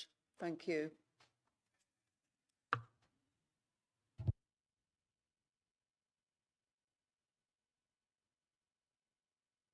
Right, members, moving on now to agenda item 13, community governance review, consequential and supplementary provisions. Councillor Waters, I believe you're going to present this, and then Councillor Hannah is going to second. Thank you. Thank you, Madam Chair. Full Council, during the last debate on CGR, elected to ask the CGR Task and Finish Group to reconvene to set out a draft budget for the new Poole, Broadstone and Bournemouth Town Councils. The report represents many hours of officers and councillor time hammering out detailed costs and was unanimously supported by the cross-party Task and Finish Group. The proposed band increase sets for the new town councils are as follows. Broadstone Town Council, £60.41 a year, or £1.16 per week. Poole Town Council, £32.59 per week, or £62 per week. Bournemouth Town Council, £29.51 per year, or 56p per week. As we started this process, it became clear that the larger the town council, the lower the precepts, as economies of scale start to come into play. The Poole and Bournemouth precepts are around 1/3 of the national average precept of £91. Broadstone is around 2/3 of the national average. Outside of managing allotments, the existing budgets of the Charter Trustees, set-up costs and salaries, we've not elected to dictate to these new councils what services and projects they should work on. Those decisions are entirely down to the elected members of these new councils. These budgets allow for a discretionary spend of 98,000 in Broadstone, 609,000 in Poole, and 634,000 in Bournemouth in the first year. This money can be used for whatever purposes those town councils deem necessary. In the second year, when the set-up costs and the election costs are not needed and the reserves have been filled, the discretionary spend of these councils will increase to 212,000 in Broadstone, 1.4 million in Poole, and 1.5 million in Bournemouth, without a single penny being added to the precept in that second year. This report proves some of the topics debated in the last CGR debate wrong. There will not be a large precept. The larger the size of the council, the lower the precept, and there will be no need for any increase in the precept in the following year. Ultimately, the total budget and the precept are the only numbers in this report that matter. These new councils can choose to ignore the entirety of these draft budgets. Far more important to the success of these councils is the hiring of competent clerks to help run them. Recruitment of these clerks by the Shadow Council needs to start as soon as possible, and any delays will cause undue harm to the setup of these new councils. Not agreeing these budgets today will not stop these councils from happening. However, it will make them worse, and even if you don't want them, you should want them set up properly. Thank you. Councillor Hannah, do you wish to speak before we go into debate? Seconding, but reserve my right to speak, please. Thank you. First of all, Councillor Salmon, I think you're going to address the council to provide an overview of the discussion at this item at the overview and scrutiny, which was the previous evening. Thank you, Kate. Yes, thank you very much, Chair. Yeah, and so just to really clarify before I begin, that I am speaking now in my role as Chair of the Overview and Scrutiny Board, not in my capacity as a ward councillor. The purpose of this speech is to give the Council a factual report of the debate that took place at last night's ONS board meeting on this paper, because I would usually do that for Cabinet, but this report comes straight through ONS to full Council. So the Chair of the Task and Finish Group and the Head of Democratic Services attended the board to present this paper and to answer members' questions. Councillor Ricketts also joined us to provide some helpful insight, as she has personal experience of being a parish clerk. The focus of most of the discussion was around a proposed amendment to Recommendation C.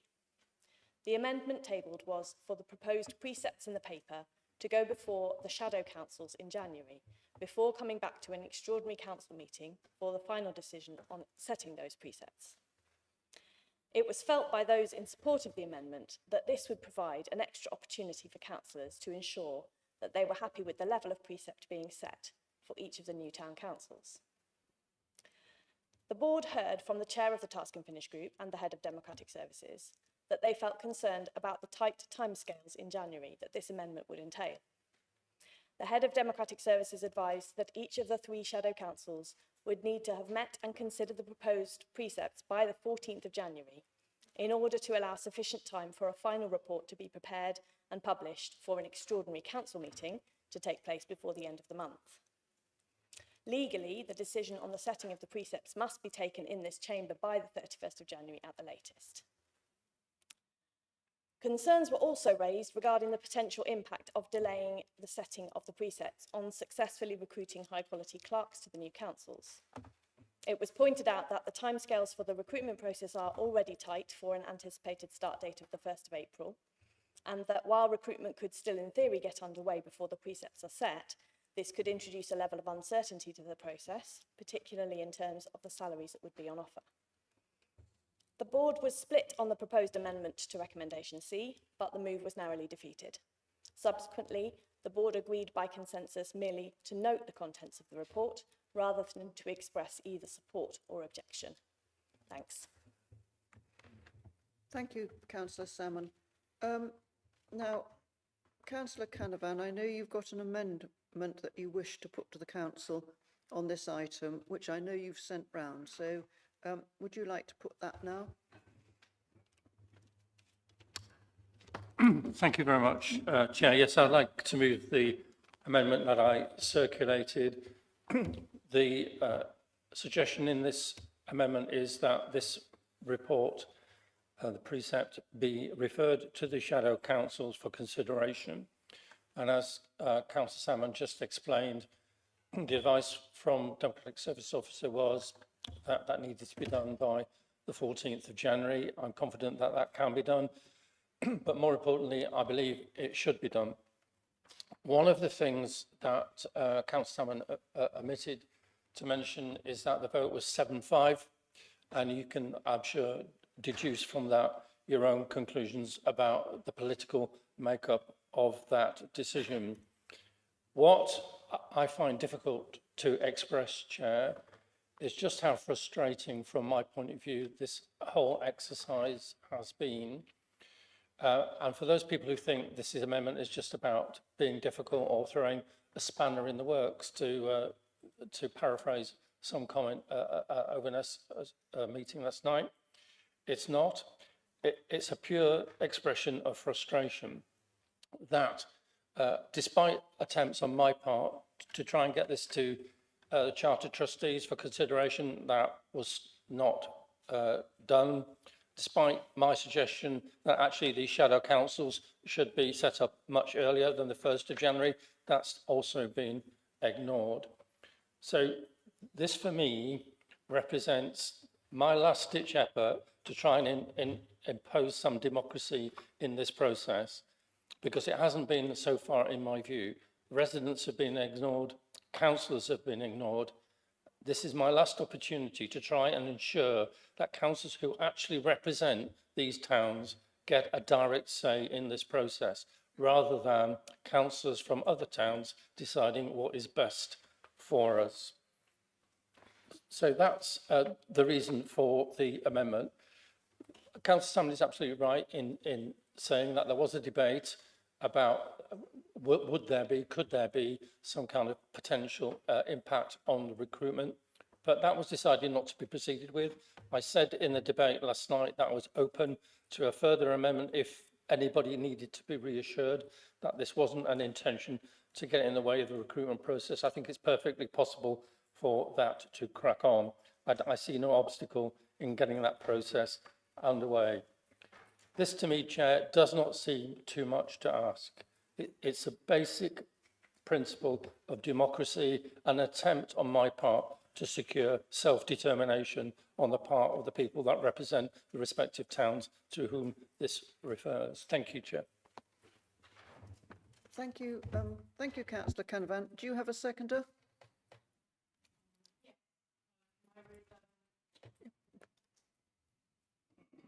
Thank you. Yes, can I reserve my right to speak till a bit later? Thank you. Right. Thank you, Councillor Aitken.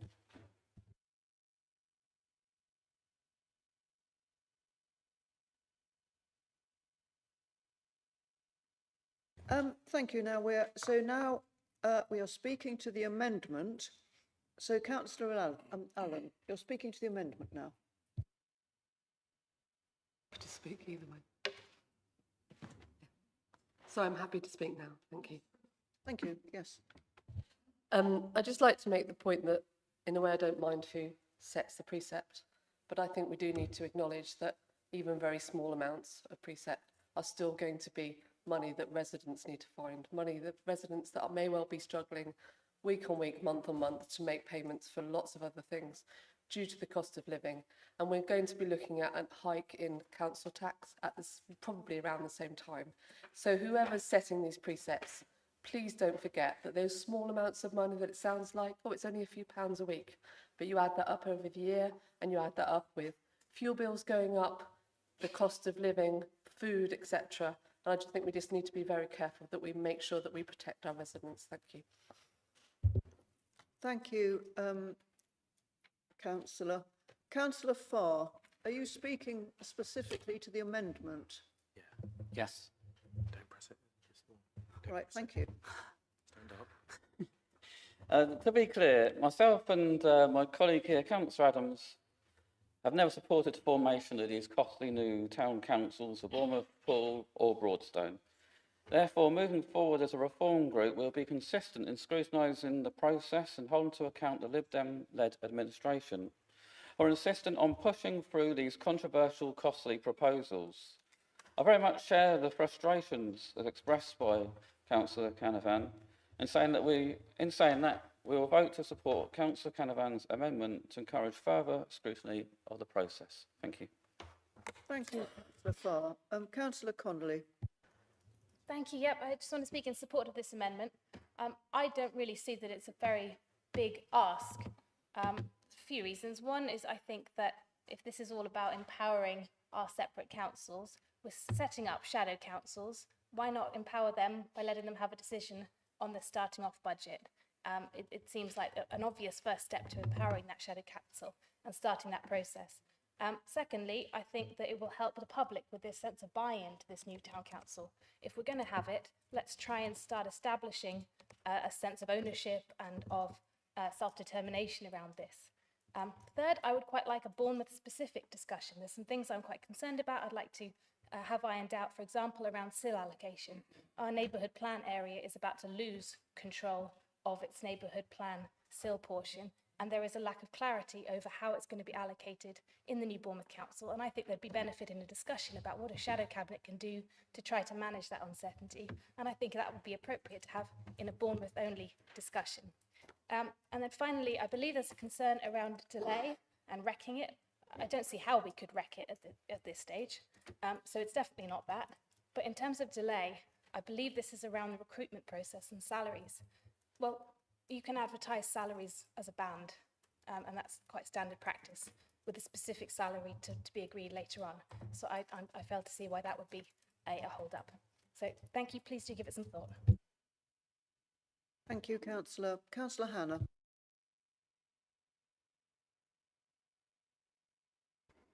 Thank you, Madam Chairman. I must admit I'm still unclear on the real purpose behind Councillor Canavan's amendment.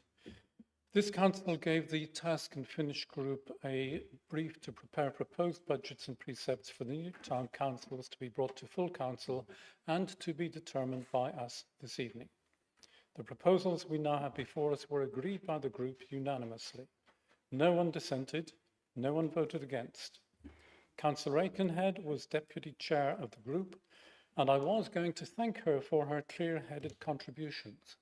But if she felt that the recommendations should not be confirmed by council this evening, she should have said so. We can only wonder what Councillor Canavan had said to Councillor Aikenhead to persuade her to support this last-minute amendment, and what his motives really are. If he feels that the budgets are too restrictive, and he wants to argue in the shadow Bournemouth Town Council for more money and a higher precept, he should say so. If he feels that the budgets are too generous and will allow town councils to do too much for their communities, he should say that. In either case, he could have proposed an amendment this evening to the figures instead of trying to draw the process out. His suggestion that it is only democratic for the shadow councils to review the budgets and suggest alternatives is nonsense. We were not elected as Bournemouth councillors, or Poole councillors, or Broadstone councillors, or even Christchurch councillors.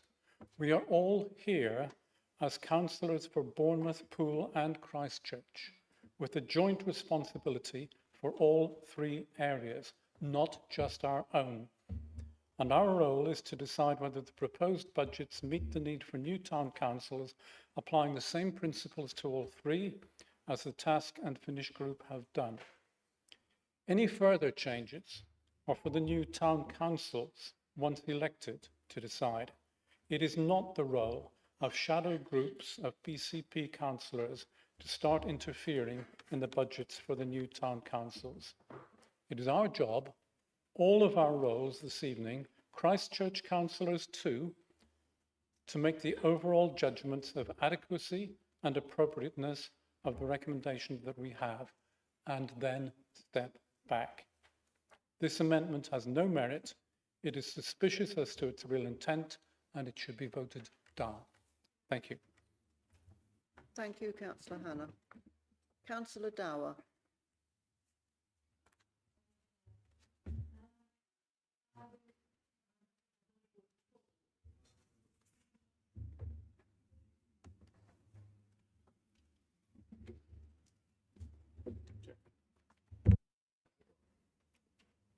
Okay, can you hear me now? Thank you, Chair. I will be voting for this amendment. I have not been in favour of this whole review from the very beginning, but I believe that it is the responsibility of the shadow councils to review the precepts, because we need to have some review of it. So I believe that also that the way it's been, the way this has gone through has been not correct. So therefore, I'll be voting with my colleagues for the Kinston ward and voting for the amendment. Thank you. Councillor Earl. Thank you, Chair. I'm not surprised Labour find it frustrating. They believe in centralism. They reject localism. We've seen that in the way they treat local authorities, ignoring pleas about the crisis in local government funding.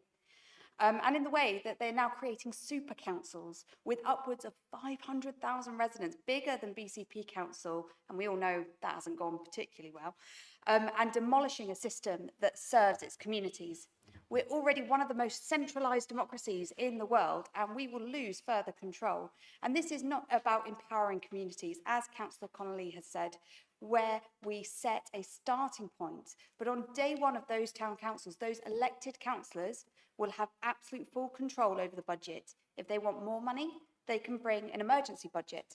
For less, they can hold a reserve. There is a huge irony in this amendment, and especially because, we are democratic in that we won enough seats to be able to make these decisions. But if he fundamentally disagrees with town councils, then that assumes that he agrees that BCP Council should be the lowest form of democracy that we have. And BCP Council has made that decision to implement these town councils. Either way, his party is trying to do one thing, and that is to derail this process, this democratic process to implement democracy. Thank you. Thank you. Councillor Karen Rampton, please. Yeah, thank you, Madam Chair. For clarification, those of us whose wards cross over Bournemouth and Poole, I'm guessing we're expected to be on both of the shadow councils.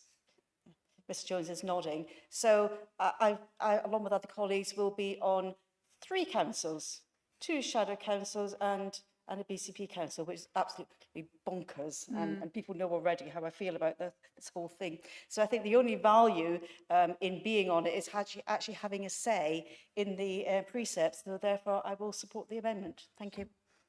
Thank you. Councillor Farquhar.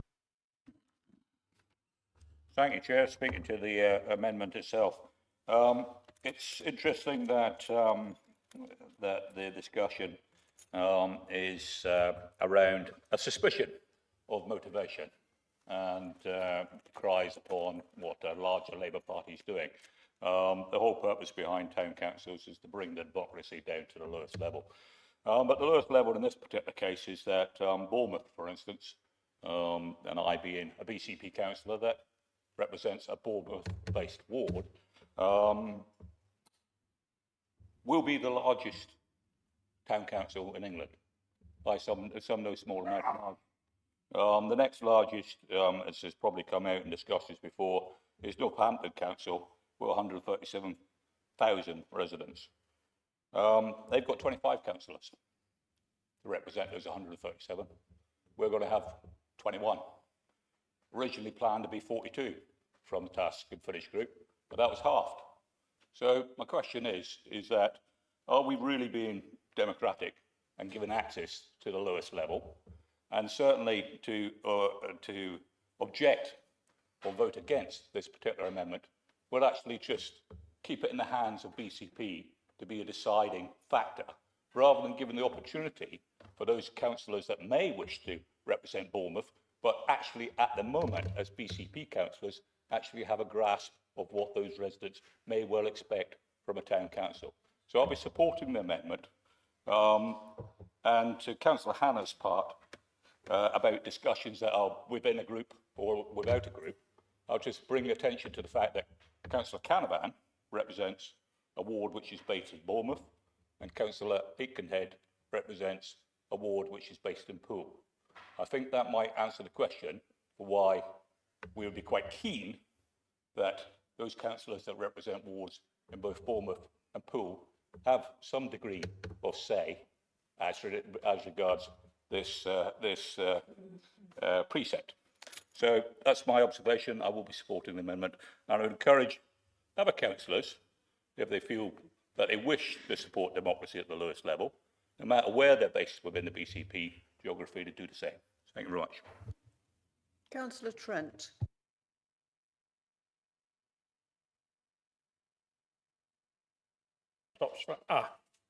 Hi, thank you. Yeah, I don't support the amendment, and actually one of the main reasons why I don't support is democracy. What has happened on the working group, and there were 3 strands of opinion, and we did have a poll, and we came to something that we could all coalesce around, which was the middle one of 3 options, and it was basically on have less to spend in year 1, have a little bit to spend in year 1, and have more to spend in year 1. I think the prospects are great, but we can't, as potential shadow town council, we can't start to say that you spend your money on this, or you spend your money on that, or you spend your money on something else.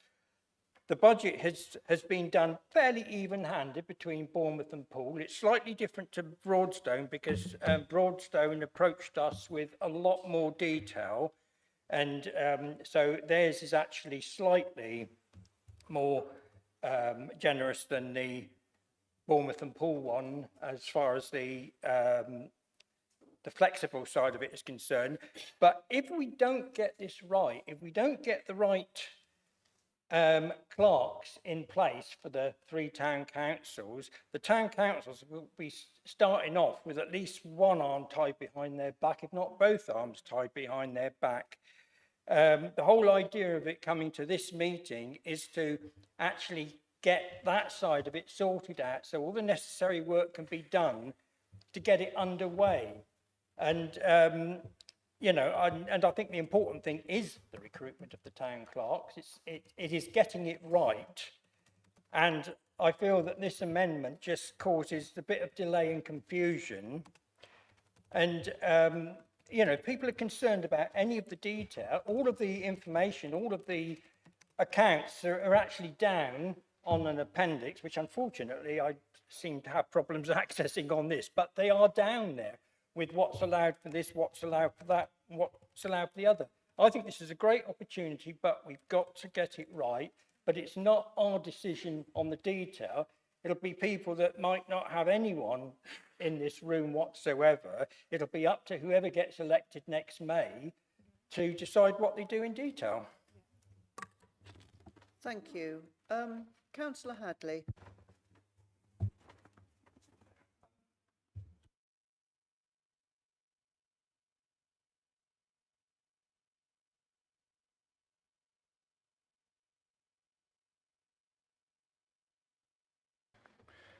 I don't see what this amendment actually adds.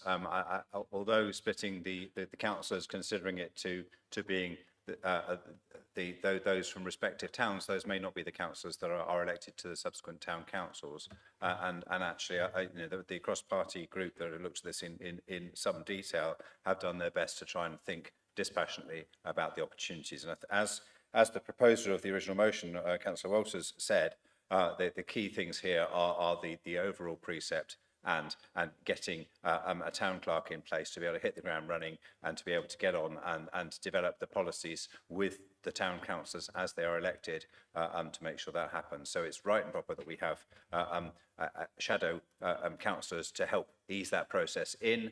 But in terms of the overall budget, that's been proposed by the working party, particularly actually to have another extraordinary meeting to discuss the output from the three shadow councils. It is just kicking the can further down the road, and frankly, I think we just need to get on with it and to give the best shot we can to enable the 3 town councils to get on with their job as they so see fit. Thank you. Thank you. I've got Councillor Andy Martin and Councillor Cooper, and then we will wind up this debate. So Councillor Andy Martin. Thank you, Chair. I am obviously speak as, I think, just one of 3 characters in this chamber who are members of a parish or town council. I'd first like to pay tribute to Councillor Waters for, as ever, his clear and compelling argument at the beginning. And I contrast that with, and I have a great deal of respect for Councillor Canavan, as he well knows. I just didn't understand his arguments about democracy. It seemed to be completely incoherent. And as the leader has actually pointed out, and Councillor Hannah, we have been through a democratic process which started in April 2024, when this first came to Cabinet. I think my other point would be that the role of the clerks is absolutely fundamental to the success of parish and town councils, and I don't think it's any secret that both HWPC and Christchurch Town Council have had their challenges with clerks since some clerks since 2029. And personally, she's not able to be here tonight for family reasons, but I'd like to thank Councillor Ricketts for her work with the group, with the working group, and her sage advice. She has many years of experience as a parish and town clerk, and she is indeed, I'm delighted that she is the parish clerk for Highcliffe, and boy, has she done an amazing job in the last 6 months for us. So I just want to say that's a really important point, and any delays, any issues with that process is unhelpful and damaging. The 4th point I would like to make is that the precepts that Councillor Waters read out earlier on obviously are really low, and I don't dismiss Councillor Allen's points about the cost of living crisis, but they are low. And I just think it's worth pointing out that completely puts the lie to some of the scaremongering that was put around by certain councillors, and some of them are in the chamber this evening, and some are not, about how these town and parish councils will be levying precepts of up to £400. Just goes to show you just can't trust some people to tell the truth. And finally, can I just say that I'm quite angry at the minute. I'm angry at the financial situation that we're staring at as a council, and there'll be a budget workshop briefing tomorrow. And I feel that, and I'm not going to rehearse the stuff that Highcliffe does or that Christchurch does in terms of investing in their communities, but these organisations, these parish and town councils, are going to be really important in investing in their communities on things that, BCP may not be able to deliver in... Oh, sorry, I've run out of time. Got carried away with myself. Anyway, that's my final point. Thank you, Chair. Councillor Cooper. Okay, lots has already been said, so I'm just going to cut and paste. I think I'm speaking for the amendment. I think it's quite simple and sensible, and in the interests of transparency and good governance. We've heard words of, about the propaganda campaign against it. We know that on the surface of it, there wasn't a mandate, certainly in my ward and in Poole, and people are confused and they don't know what it's all about. And I think there's work to be done there. The amendment doesn't block progress, nor does it delay or want to stop the wider project. It simply ensures that some of the people who will be responsible for delivering services under budgets have a clear and formal role in kind of reviewing them. These new town councils will only work if they start on firm foundations. Rushing precept assumptions through without giving the shadow bodies a proper say would undermine that. Supporting this amendment shows we're committed to doing things properly, transparent, collaborative, and grounded in democratic scrutiny.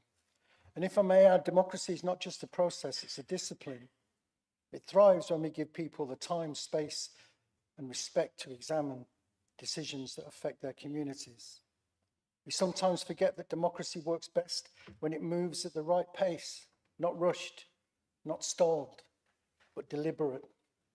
In many ways, it reflects the old hare and the tortoise, Aesop's fable. The hare, faster and eager, races ahead without thinking, while the tortoise proceeds steadily, thoughtfully, ensuring every step is placed with purpose. And in the end, it is the tortoise, not the horrid hare, that succeeds. The lesson is clear. Taking the time to involve the right people, to allow scrutiny and to build consensus is not a hindrance. It's an enabler. It's how we reach decisions that stand the test of time. And in this case, giving the shadow councils the opportunity to reflect the precept assumptions is a steady, considered approach, a democratic approach. It ensures that when these new councils begin their work, they do so with legitimacy, confidence, and the backing of a process that respected their role. I kind of urge you to support the amendment, if possible. Thank you. Thank you. Councillor Aikenhead, would you like to now speak as seconder? Yes, thank you. So, unlike Councillor Hannah, I would like to start by congratulating Councillor Walters for his chairing of the Task and Finish group. In seconding this amendment, my intention is not to devalue any of the work of that group. And in fact, as Councillor Hannah was asking, the real reason why it's coming up now and why I didn't bring it up earlier is because it's not up to the Task and Finish group to alter decisions of this council. And in order to take this to the shadow councils and then create a new full council, that is a decision that needed to be made here. So that is why it's brought here. I was very surprised at Councillor Hannah's suggestions of accusations of strange, suspicious things. No, it's very simple. It's what it says on the tin. There is no strange, suspicious intent. And in fact, actually, I really want to see a Poole Town Council.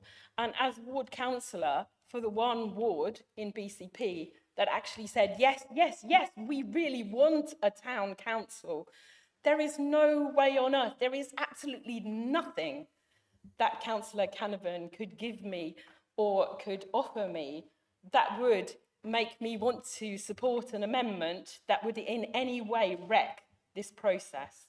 I am totally passionate about this. There is no hidden agenda, okay?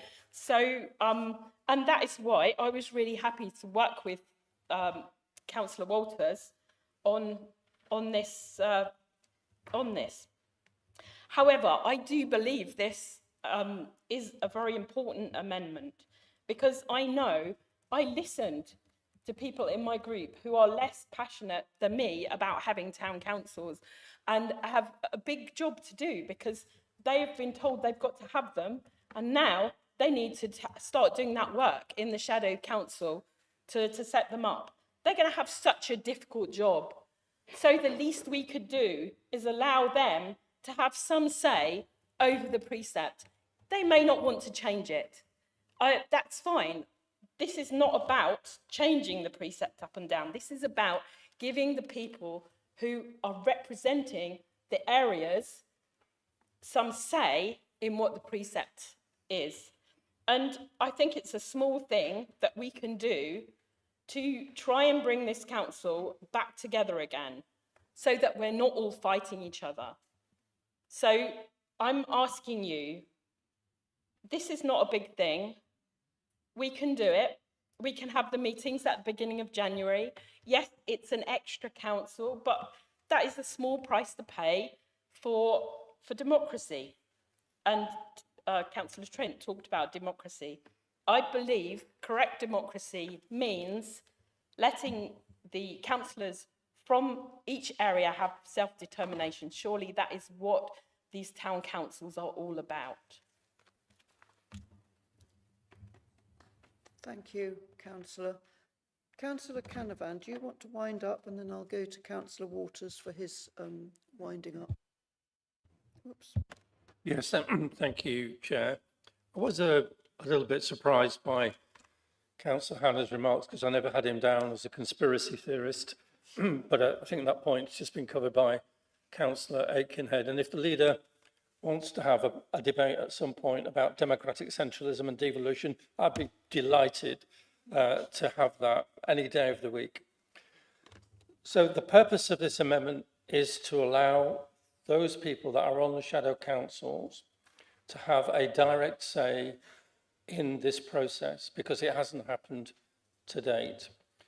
And you know what? I think there is already confusion, there is already uncertainty around our connovation about what these things are and what they're going to do. And I think there would be an expectation on the part of the public, actually, to expect the councillors that represent them in their town to have some kind of direct say in this process. I don't think I actually mentioned the level of precept in my opening remarks, and that was quite deliberate. That's not what this is about. This is about process and about an opportunity for councillors to help, underlined several times, shape what the new town councils will have to do. And I don't see any inference in that somehow these shadow councils are going to be telling town councils what to do. It's helping the new town councils actually get up and running and function correctly. Finally, Chair, democracy is a very fragile creature. And we can say, oh, well, it's democratic and because of this, and tick all the boxes. But the public need to be satisfied that that process has been completed. And I don't believe it has. And I believe this step, it doesn't cause much delay, actually, and it won't inhibit our recruiting clerks. But I think it's an extra step that tries to reassure the public that actually their views and that are being considered, and that the councils that represent them are given an opportunity to reflect their views. Thank you. Excuse me. Thank you, Councillor Canavan. Councillor Allen, we've actually summed up now on the, and I think you've already spoken. I'd just like to request a recorded vote for this vote, please. Thank you.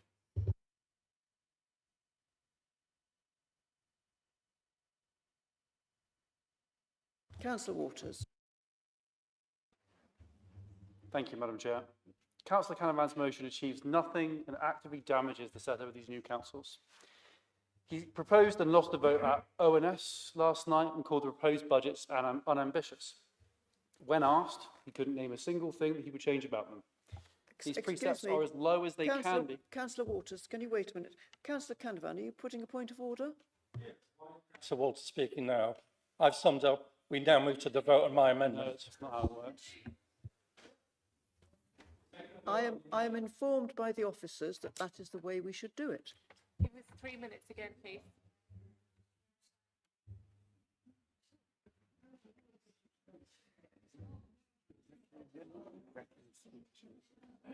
Councillor Waters, can you carry on, please? Yeah, may I start again with time-wise? Thank you. Councillor Canavan's motion achieves nothing and actively damages the setup of these new councils. He proposed and lost a vote on this at ONS last night and called the proposed budgets unambitious. When asked, he couldn't name a single thing that he would change about them. These precepts are as low as they can be while still offering significant benefits to our towns. Any increased ambition, Councillor Canavan suggests, will increase the precept. That is a fact. Councillor Canavan has stated that it would be democratic for the shadow councils to review these budgets before they're passed. Every single member of the proposed shadow councils has been able to review these budgets already, prior to this evening. If you wanted to change any of them, tonight was your opportunity to do that. Amending the budgets will change the banding of the clerk's salary and add uncertainty to anyone applying to these positions.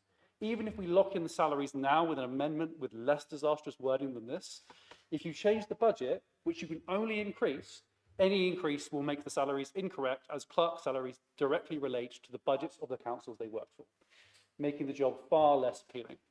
Councillor Canavan argued that we have more than enough time to form the shadow councils in January, then meet to agree on the budgets alongside all the other items the shadow councils need to agree on, and then get officer support for those sessions.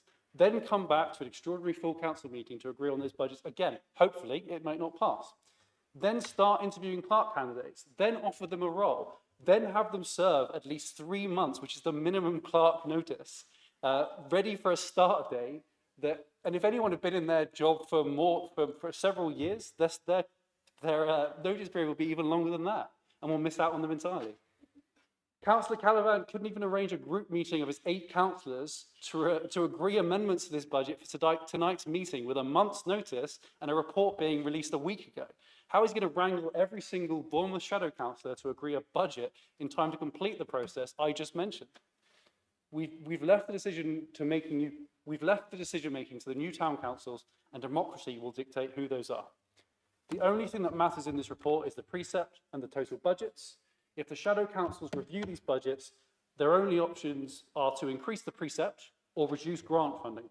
And the new councils can still ignore what you propose, and you'll have actively harmed the most important part of this process. Members in this room already on town and parish councils know the importance of having the best clerks. If you wanted to change these budgets, you should have gotten your act together and proposed a useful amendment tonight. Supporting this amendment will increase precepts further. Thank you, Councillor Waters. Now, I'm going to ask the Chief Executive, for the avoidance of doubt, to read out the piece in our Constitution which allows Councillor Waters to have spoken. Thank you. So this is section 14.15 in the Constitution, and it says as follows: if an amendment is moved, the mover of the original motion shall have a right of reply at the close of the debate on the amendment, but shall not otherwise speak on it. The mover of the amendment shall have the right of reply to the debate on their amendment immediately before the mover of the original motion. So that is our Constitution. So the vote will be recorded, Councillor Allen, as it always is. So I don't know that we need to do anything special about that. So we are councillors now. You need a quarter of the members to agree to that. I wasn't going to do that. Isn't it digitally recorded anyway? Point of order. Yes, what is the number of your point of order, Councillor Farquhar?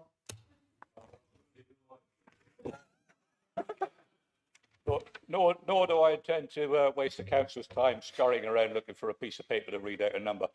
To my understanding, when somebody requests a recorded vote, it has to be put to the full council. It doesn't accept it until such time as it's been put to the full council, and 25% of that council body actually votes for it to be a recorded vote. Thank you. You are quite right, Councillor Farquhar, and for the sake of clarity, I was trying to be to point out that our votes are already now recorded, but I will now put it to the council. Can we have a quarter of the council in favour of a recorded vote? Is that a quarter?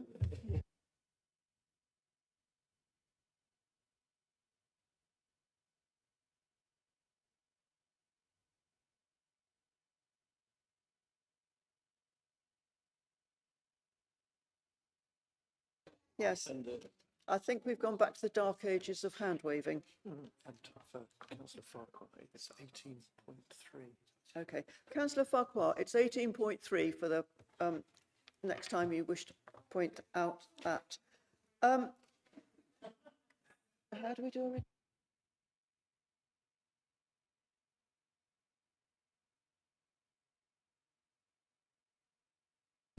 Members, for the recorded vote, we now vote. We do nothing different, but obviously we are voting on the amendment and we press our buttons as we usually do. But the vote will be recorded because it is anyway.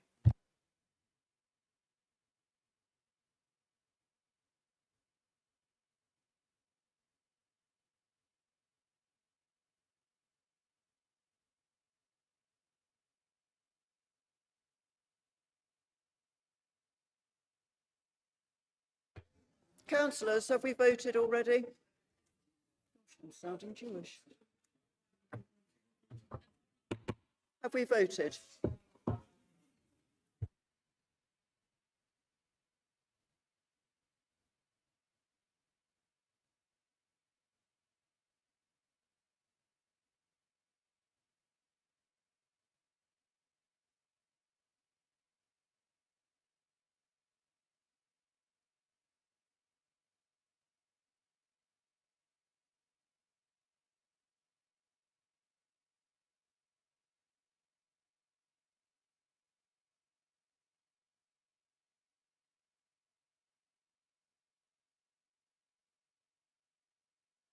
Thank you, members. That will be in the minutes as a recorded vote.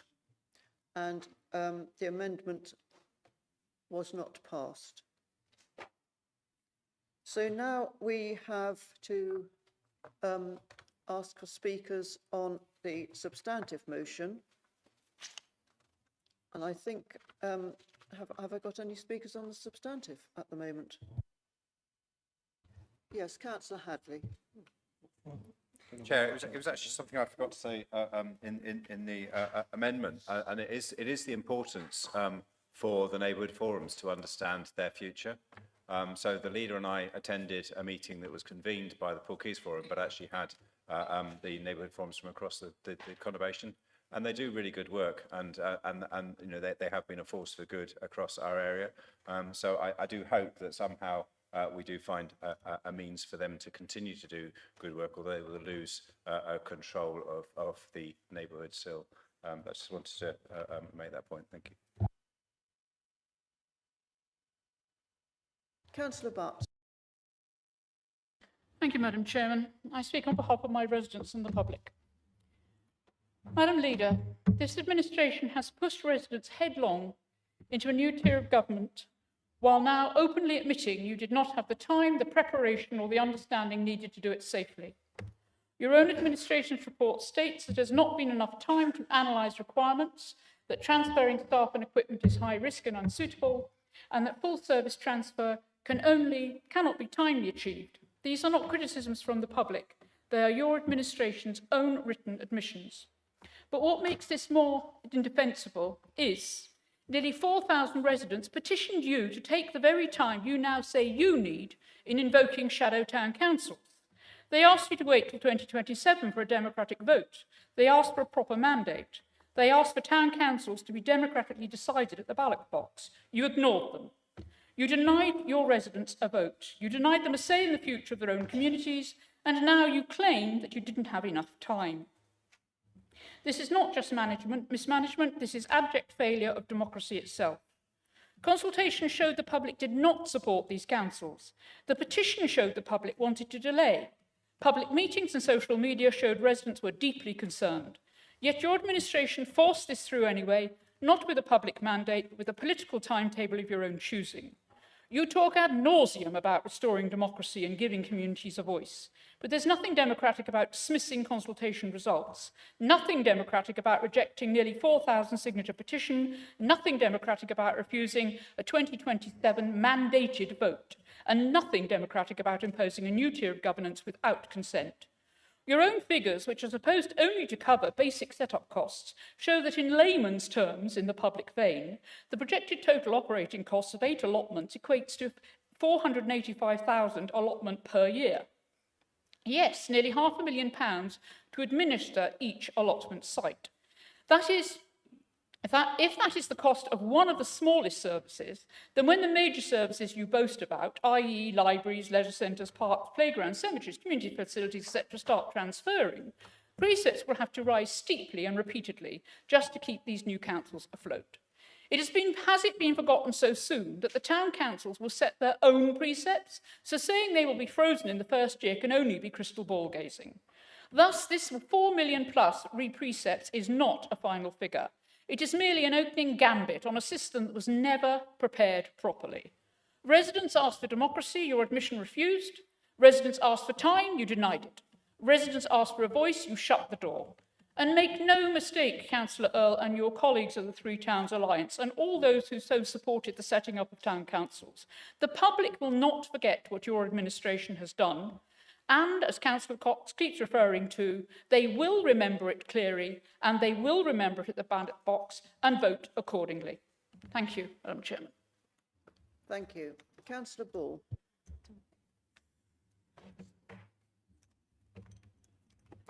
Thank you, Chair. When parishing is driven and desired by communities, then it should be supported. But it is very different when it is foisted upon them. We all know and understand that the continued cuts to the funds received from the current Labour government and the previous Conservative one, along with increasing demands for services, puts BCP Council in a very difficult position. And being able to establish town councils and encourage these councils to take over services is an attractive option. Who doesn't want their area given some love? Perhaps in the form of Christmas lights, flowers, or whatever. Residents feel understandably aggrieved that they will be asked to pay more money. The council tax will be higher before the precept is even added. The PCC has already sent a survey asking whether we want to pay more, even more, or even more than that on policing. The three town councils' budgets will be in millions in the first year. This is to the elections, staffing, office space, etc., and will put very little into the community, about 150,000 in Bournemouth's case. The cost to each individual may not be more in year one, but it'll be more if you live in Broadstone than Poole, more in Poole than Bournemouth, and what it'll be in year 2, 3, 4 and onwards, who knows. I doubt council tax and the precepts will go down, not with a Labour, Conservative or Reform government, or for that matter, a Lib Dem one. The town councils are happening. We recognise that, and we will, for our residents' sake, do what we can to make them successful and positive vehicles for the locality. But I and the Green Group cannot vote in support of this paper. Thank you, Councillor. Councillor Trent. Thank you, Chair. I think, as I sort of explained previously, we went through a process and we actually looked at 3 scenarios. And as I've explained, it was the middle scenario that we went for. I think what this has done, despite what was said by the first speaker, is it is completely knocked the scare stories that were being put around on the head. They were nonsense, they were stirred up, they were inaccurate, and they were knowingly inaccurate. And all of the information that people needed then were available by talking at meetings, being on working groups, being on presentations and so on. There was a lot of opportunity for people to understand what was going on, although there was a lot of detail that had to be gone through in this process. I think the town councils are a positive thing for the future, and I think it opens up a lot of possibilities for Bournemouth and Poole and Broadstone. It's covering all of the one-off expensive costs in year 1 and releases a lot of funding in year 2. But it doesn't take away the possibility of the new town councils doing something in year 1. I think we've got to embrace the idea, and I think that we've actually got to help it get off to a good start. I think we want to support their recruitment of the best quality town clerks, and we want to hope that we will get some sensible people come forward to stand for it. And, you know, this is an opportunity to create something for the future. And I was, partly motivated because I want to see my hometown, Poole, do something that it used to be able to do, but it can't do anymore. And I would certainly be pushing for it to do some of these things again in the future. But I was also concerned about the civic side, and I think we really need to build up that side of the town and the history and the culture of the town. Bournemouth has got other challenges, other possibilities. I'm sure that a top thing up for discussion in Bournemouth will be, can Bournemouth on its own create the air show that it so much misses? The town councils give freedom for all sorts of things like that. I do think we should embrace it. And this initial budget is a good sound footing for the new town councils to be built on. And I think it'll be beneficial in the long run. And there will be people in the future that will turn around and say, oh no, I wasn't against it, because quite frankly, it's good. I've got Councillor Chapman-Law, and then I'm going to ask Councillor Hannah to use his seconder's speech, and then Councillor Waters will wind up. Thank you. So, Councillor Chapman-Law. Well, reading this paper was quite good fun, wasn't it? Nowhere in this paper did I see this £400 figure that I saw floating around in leaflets and online. I don't quite know where that idea came from. Oh well, whatever. And the 4,000 people that signed the petition, I believe that's less than the total number of people that voted for the Tories in 2023. So I'm not quite sure on the weight that really carried. Those on the lowest incomes, we need to worry about those. But at least they do get a discount on the precept, the same way as they do on the council tax. Those on the absolute lowest incomes won't pay any precept at all and don't pay any council tax. I'm really looking forward to seeing what these councils come out with, and the real good local stuff that they're able to do that BCP simply cannot do, and the funding streams that they are open to. Thank you. Thank you.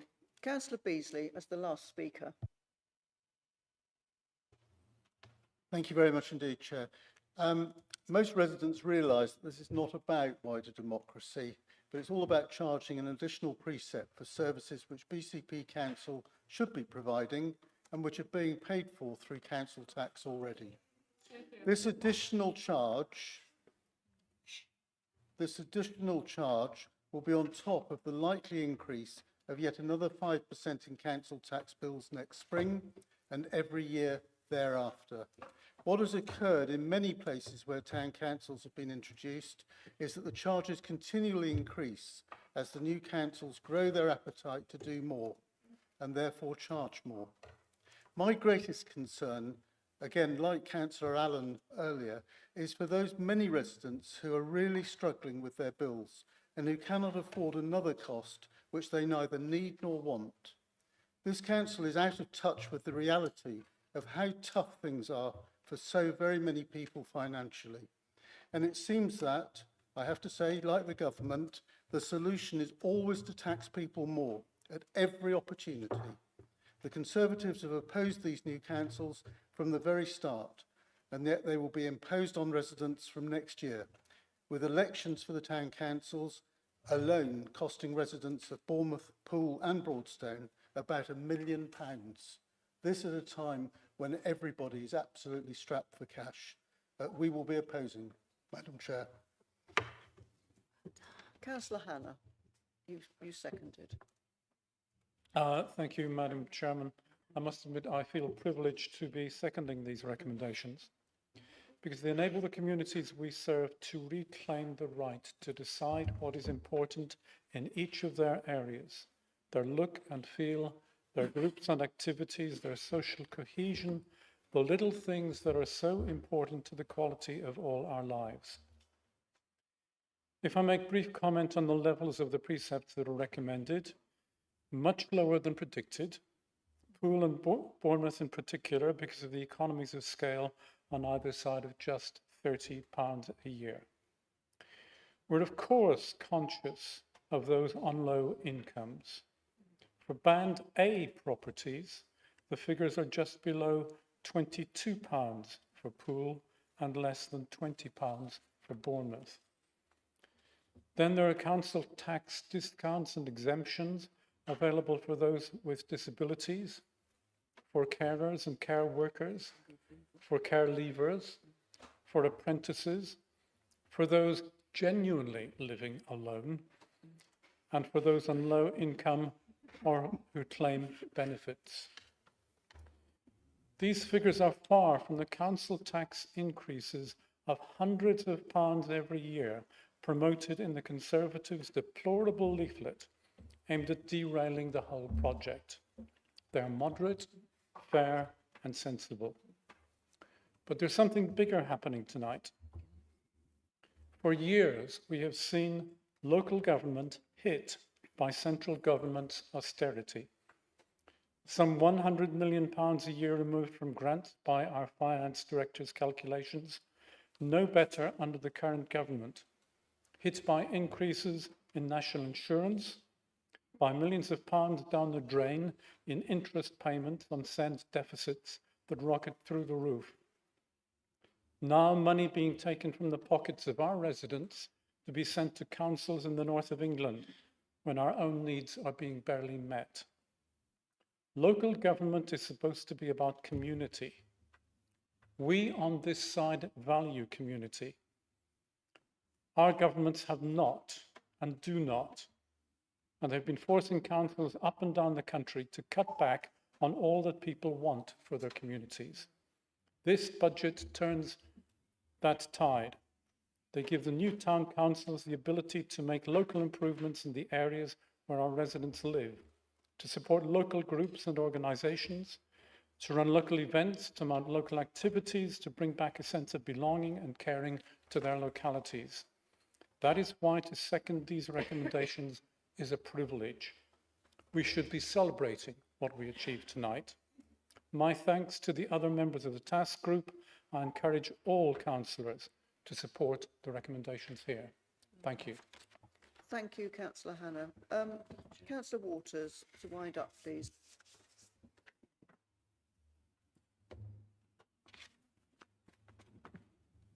Thank you, Madam Chair. Councillor Buck claims in the budget around allotments is quite confusing. The budgets of allotments are outlined in this report accurately with consultations from the allotments team here at BCP and are nowhere near the figures claimed. I think this might be a way of distracting people from how much lower the precepts are than detractors claimed they would be. There's already a massive increase in discretionary funding for these councils, so there's absolutely no need for a further increase next year. Councillor Paul mentions he can't support it. I can understand his reasoning, but we do legally have to agree these draft budgets. Many councillors tonight have claimed that it needed more scrutiny. It's been rather hilarious seeing which councillors have made these claims because none of them turned up to scrutinise it last night at ONS. Voting against this motion does not stop the town councillors from happening.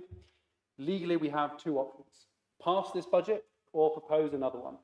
If you fail to propose another budget tonight and then vote against it, why even bother showing up to vote on this? It is your responsibility, if you disagree with it, to give us an alternative budget, and none have come forward. Thank you. Thank you. Thank you, councillors. Now we'll go to the vote on this, as we usually do. Oh, that was a bit late. I do have to wave our hands. I'm so sorry, David. We've started already.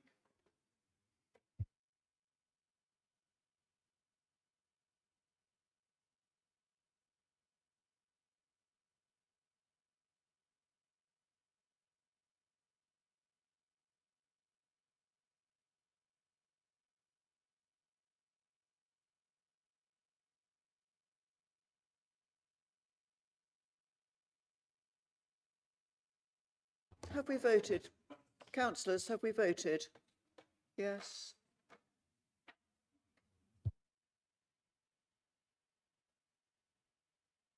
So the recommendation is passed, as you can see, and the names will come up.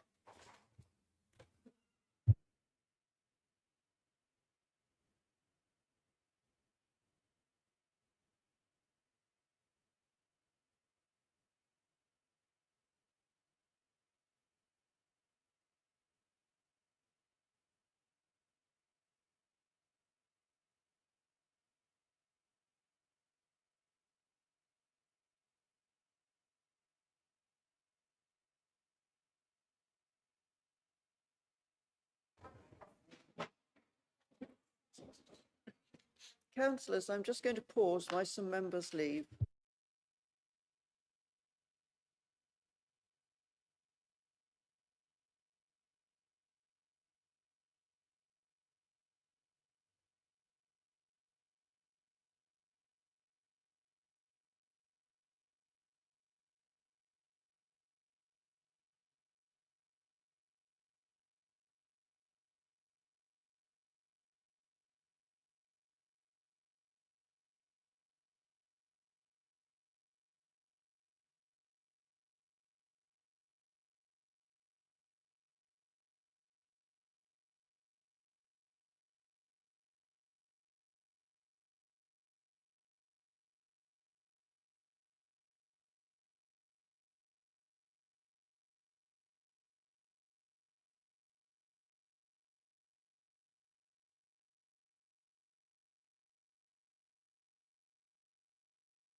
Right, members, we're going to move on now to agenda item 14, appointment of parent governor representatives for the maintained schools and co-opted to Children's Services Overview and Scrutiny Committee. Oh, Councillor Armstrong, I'm so sorry. Do you need to leave? Yes, I'm just going to remove myself and come back for the next item. Thank you. Righty-ho, thank you.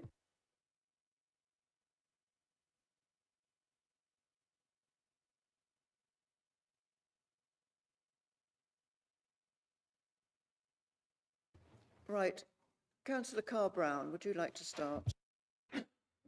Yes, thank you, Chair. So, I mean, it's a very straightforward paper. I don't think we need to, I certainly won't be going on about it for very long. The thing I'd like to do, though, is just thank the previous parent governor representatives for their past 4 years of service on our committee. I'm speaking tonight as chair of the Children's Overview and Scrutiny Committee, to whom these, or to which these parent governors will be co-opted. I'm reassured that BCP has undertaken the appropriate election process, and we're obviously seeking to have the 2 nominees ratified by council this evening. As stated in the paper, this is for our maintained schools. Once this process is completed, we will look to also appoint somebody from one of our academies. We don't have to have this representative. Yeah, we don't have to have the academy representative, but in line with what the maintained representatives will also give us, it's about having parent voices, governor voices on the committee, which is obviously central and extremely important to the work that we do. And I'm very encouraged that we actually had an election. We needed an election last month. We had more candidates than we had positions available, which I see as an endorsement of the work that we are trying to do. And I commend the 2 successful candidates, and that is Jeremy Payne, who is a representative from Linwood School, and Matt Tuddenham from Highcliffe St Mark Primary School. And I'm sure that their personal and professional expertise that they bring will be of great use and importance to the committee. Thank you very much. Thank you, Councillor Carr-Brown. Councillor Bull, you were going to second, I believe. Thank you, Chair. Certainly second. I'd just like to join Councillor Carr-Brown in thanking the previous parent governor representatives. And I hopefully will be welcoming Jeremy and Matt in due course. Thank you. Excellent, thank you. Members, Councillor Burton, you wish to speak. Yes, thank you, Chair. I would also like to pass my congratulations on to the 2 successful candidates. It is, just saying, repeating what you said, it is great that 3 people stood to do this. And I would also like to pass my thanks on to the unsuccessful candidate, because you know, somebody stepping forward to this. The overall scrutiny work is vital, and it's really good to hear that we have parent governor representatives who want to take part in this. One thing to note, of course, this is a 4-year term, which means that these will be sitting on Children's Overview and Scrutiny, maybe after many of us have long gone. Thank you, Councillor Burton. We have no more speakers. Members, do we accept the appointment? Agreed, thank you.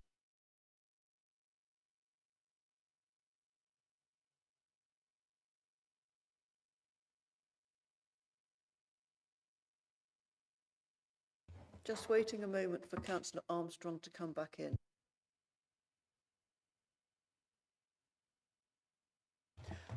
Thank you. Item 15. Overview and scrutiny annual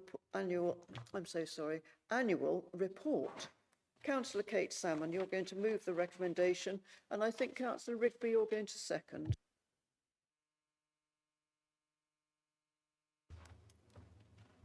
Yes, thank you, Chair. So I'm presenting the Overview and Scrutiny Annual Report for the municipal year of 2024-25 to Council on behalf of all the ONS chairs. I'd like to start by thanking the outgoing chairs and vice chairs whose work is also reflected in this report. And I'd also like to thank our scrutiny specialist, Lindsay Marshall, for her hard work and her excellent support, both in preparing this report and throughout the period covered by it, as well as her colleagues within Democratic Services who provide a thoroughly professional and much valued service to this council. I'd urge councillors to read the activity report and see the work that's taken place in ONS, including the improvements to working practices. The report sets out the activity of the ONS function and also some proposals for changes to ensure that ONS remains fit for purpose within the constraints of current resources. The recommendations before you include a minor revision to the remits of the different ONS committees and some changes to the Constitution that aim to help scrutiny make best use of its resources to achieve impact. Specifically, it's proposed that the scrutiny of the local plan is moved from Environment and Place ONS to the ONS Board. This gives clearer lines of accountability with all of the leaders' portfolio being scrutinised by the ONS Board. Further, the report proposes a change to the Constitution to allow one in-depth piece of scrutiny work to be undertaken at a time across the whole ONS function, with one further in-depth topic being scoped during the same period, and a strengthening of the role of the chairs and vice chairs group in determining those topics and the order in which they're taken. We're also seeking to encourage a more member-led culture in ONS work through the use of rapporteurs. That's individual members who undertake independent inquiries on behalf of committees and report back. This has been successfully used already by some committees recently, and we aim to build on this.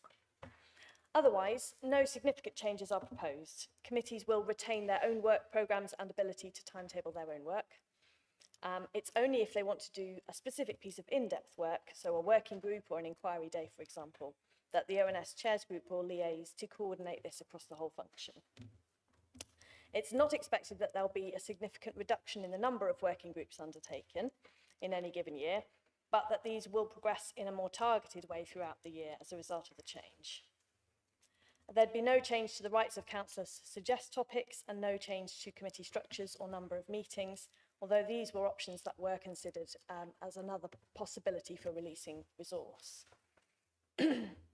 So the ONS Chairs Group have considered the resource challenges at length and recognised the need to address them. The group supported the proposals that have come forward in this report as a way for ONS members to challenge themselves more in where resource is directed. We also supported the proposed option as it does not require significant change to the overall function and committee structure. Chairs Group felt there was no appetite from members for these significant changes. The ONS Board discussed the report at its last meeting and invited all ONS chairs to contribute. The Board unanimously supported the proposals in the report. The report has also passed through each of the other ONS committees before coming to the Chamber this evening. If the proposals in this report are agreed by Council, the ONS Chairs Group will keep arrangements under review and will propose refinements as needed to ensure that arrangements remain fit for purpose. So I would ask you to approve the report and support the proposals. Thank you. Thank you. Thank you, Councillor Salmon, for that presentation of the report. Councillor Rigby, you wish to second? Yeah, totally happy to second this. Again, I'll just share my appreciation for the Overview and Scrutiny Democratic Services officers who do a lot of hard work and contribute to a lot of what we're doing. And take this opportunity to do what feels like my annual request for everyone to come and get involved in scrutiny, because we're getting better at it. And I think this report really demonstrates year on year how we're improving, how we're getting better at doing proactive scrutiny, not just reactive scrutiny, across all of the 4 different committees. And we can't do it unless people are coming, bringing things to us that want to be scrutinised and getting involved, turning up to scrutiny and bringing issues forward. So please continue to do so, and we'll carry on doing our jobs. Thanks. Thank you, Councillor Rigby. Would anybody wish to speak on the report, or shall we go to consensus vote to accept it? And I think we all appreciate how much the ONS groups do. I certainly do. So, do we have consensus, members? Accepted. Thank you very much. Right. Oh dear. Agenda item 16, questions from councillors. We have no questions. So I'm not going to say thank you, councillors, but thank you, councillors. Item 17, urgent decisions taken by the Chief Executive in accordance with the Constitution. Chief Executive, please. I have no urgent decisions to report. Right. I think we've realised we're closing the meeting. Can I just say from all of us, Happy Christmas.